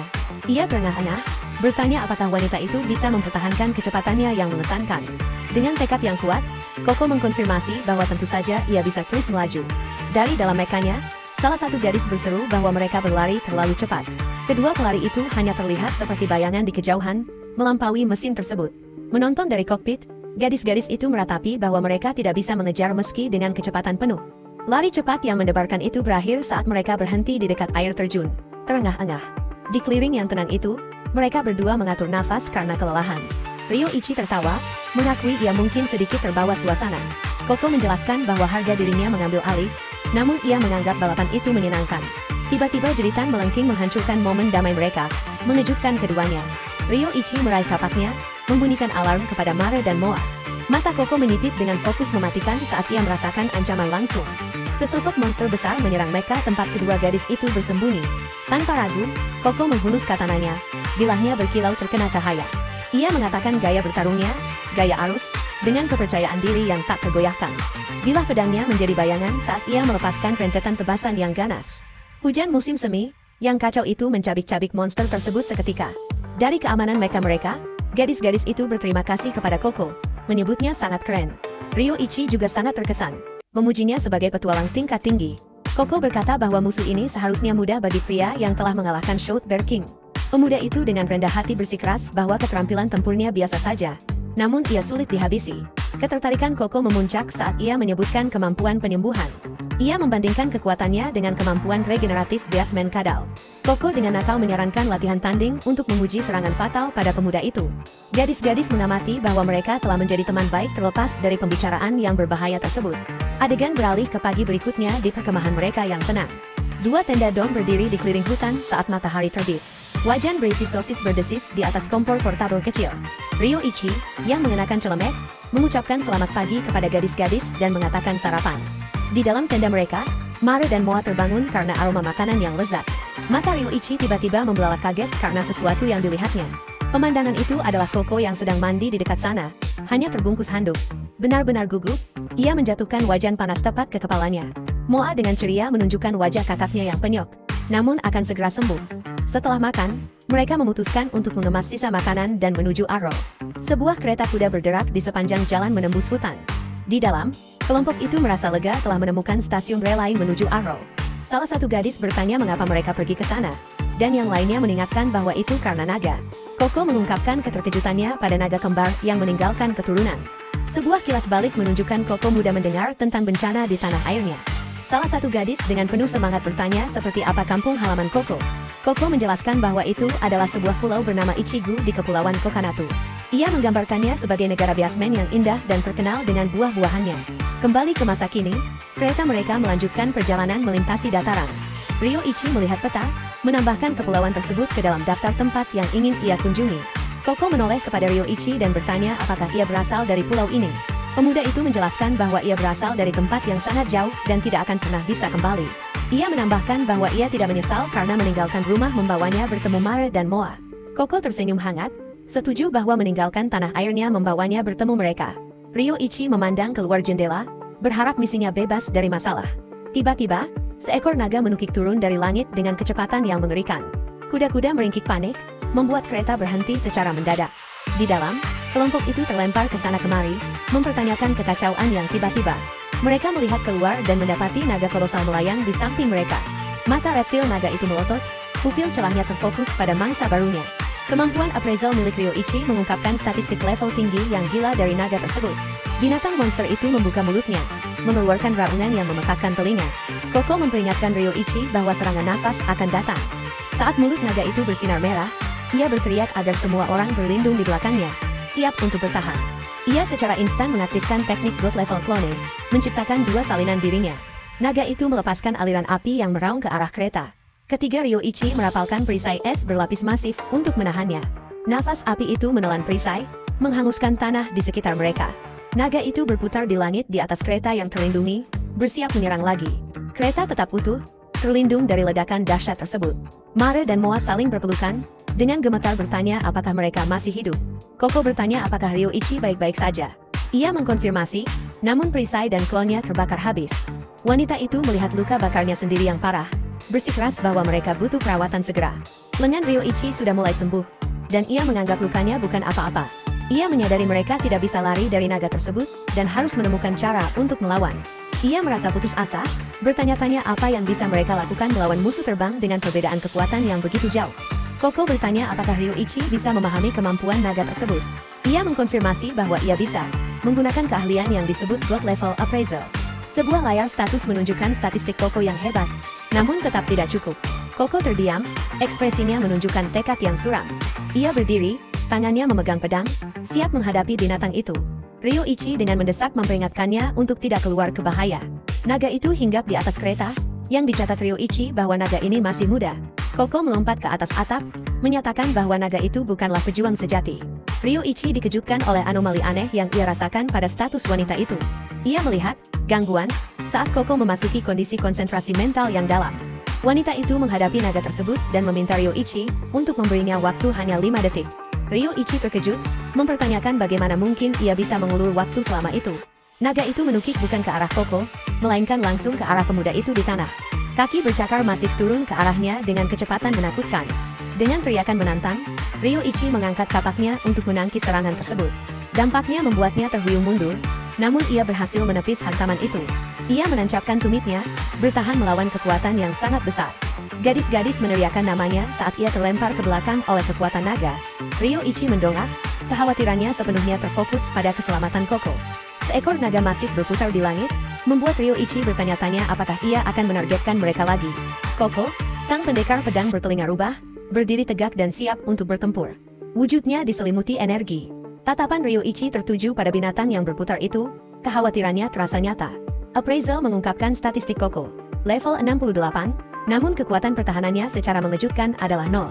Ryoichi menyadari dengan ngeri bahwa wanita itu terluka hanya karena naga itu lewat di dekatnya.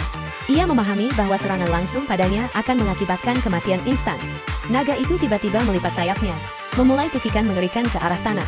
Rekan lainnya berteriak memperingatkan saat Ryoichi menyadari bahwa Koko adalah targetnya. Menolak membiarkannya mati, Ryoichi mengaktifkan teknik God Level Cloning. Sejumlah besar klonnya mengerumuni naga yang sedang menukik itu dalam upaya putus asa untuk menghentikannya. Para klon itu menebas sisik naga yang keras dengan pedang mereka. Namun, serangan fisik dan sihir mereka terbukti sama sekali tidak berguna melawan kulit makhluk itu yang tidak dapat ditembus. Ryoichi Ishikawa memutuskan bahwa pilihan terakhirnya adalah sihir kegelapan tingkat lanjut. Sebuah langkah berisiko yang bisa berarti kematian. Tanpa waktu untuk ragu, ia memantapkan tekadnya, bersumpah untuk mempertaruhkan nyawanya pada mantra tersebut. Ia melepaskan Abyss Darkness, aliran energi gelap yang mengerikan disertai tengkorak-tengkorak spektral. Naga itu menjerit kesakitan saat sihir terlarang itu mencabik bagian pinggangnya. Terkena efek balik dari sihirnya sendiri, Ryoichi memuntahkan darah. Tetapi ia berhasil